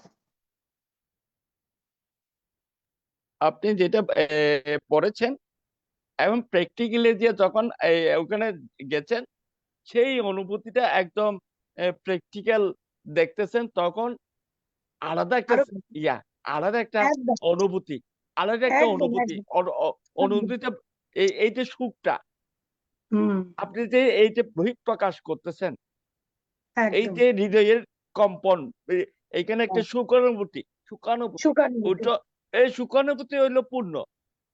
একদম আপনি ওইখানে এই অনেকে জানে না এটা সুখানুভূতি হয় না। একটা সুন্দর মন্দিরে গেলেন, আমার সুখ হ্যাঁ, লাগতেছে, এইটাই পূর্ণ। পূর্ণ, এইখানে এই যে আপনি বলতেছেন এটা আপনার পূর্ণ হয়ে গেল, বুঝছেন? একদম। আপনার ওই যে ভবাঙ্গের মধ্যে পূর্ণর ইয়েটা হ্যাঁ, ভান্ডের মধ্যে জমা হয়ে গেল। জমা এটা হয়েছে। যদি জানেন আরো পূর্ণ, আরো একদম, কি ত্বরান্বিত করে, আরো হুম, পূর্ণটা আরো আরো বেশি হয়। আরো যদি বেশি জানেন যে আমার পূর্ণ হচ্ছে, পূর্ণ হচ্ছে, পূর্ণ এই হচ্ছে, পুণ্যের ফলে একদমই তাই, আমি যেন এই নির্বাণ কামনা করেন। একদমই একদমই। তো আর এই প্রতি পুণ্য যখন মুহূর্তে হচ্ছে তখনই আপনার চাইতে হবে, কি চাইবেন? আমি যাতে এই পুণ্যের ফলে আমি নির্বাণ প্রাপ্ত হই। এটা হই। আহ, ঠিক। এটা অনেকে নমস্কার। জানা না, এটা আর কি ঠিক ঠিক। বলে দিলাম। ঠিক আছে দিদি, খুব ভালো হয়েছে আজকে দিদি। নমস্কার। আজকে তো কেউ দেখতেছে না। সবাইকে আমি এবার বেরিয়ে যাবো। নমস্কার নমস্কার। এখন তো কে অফ করবে?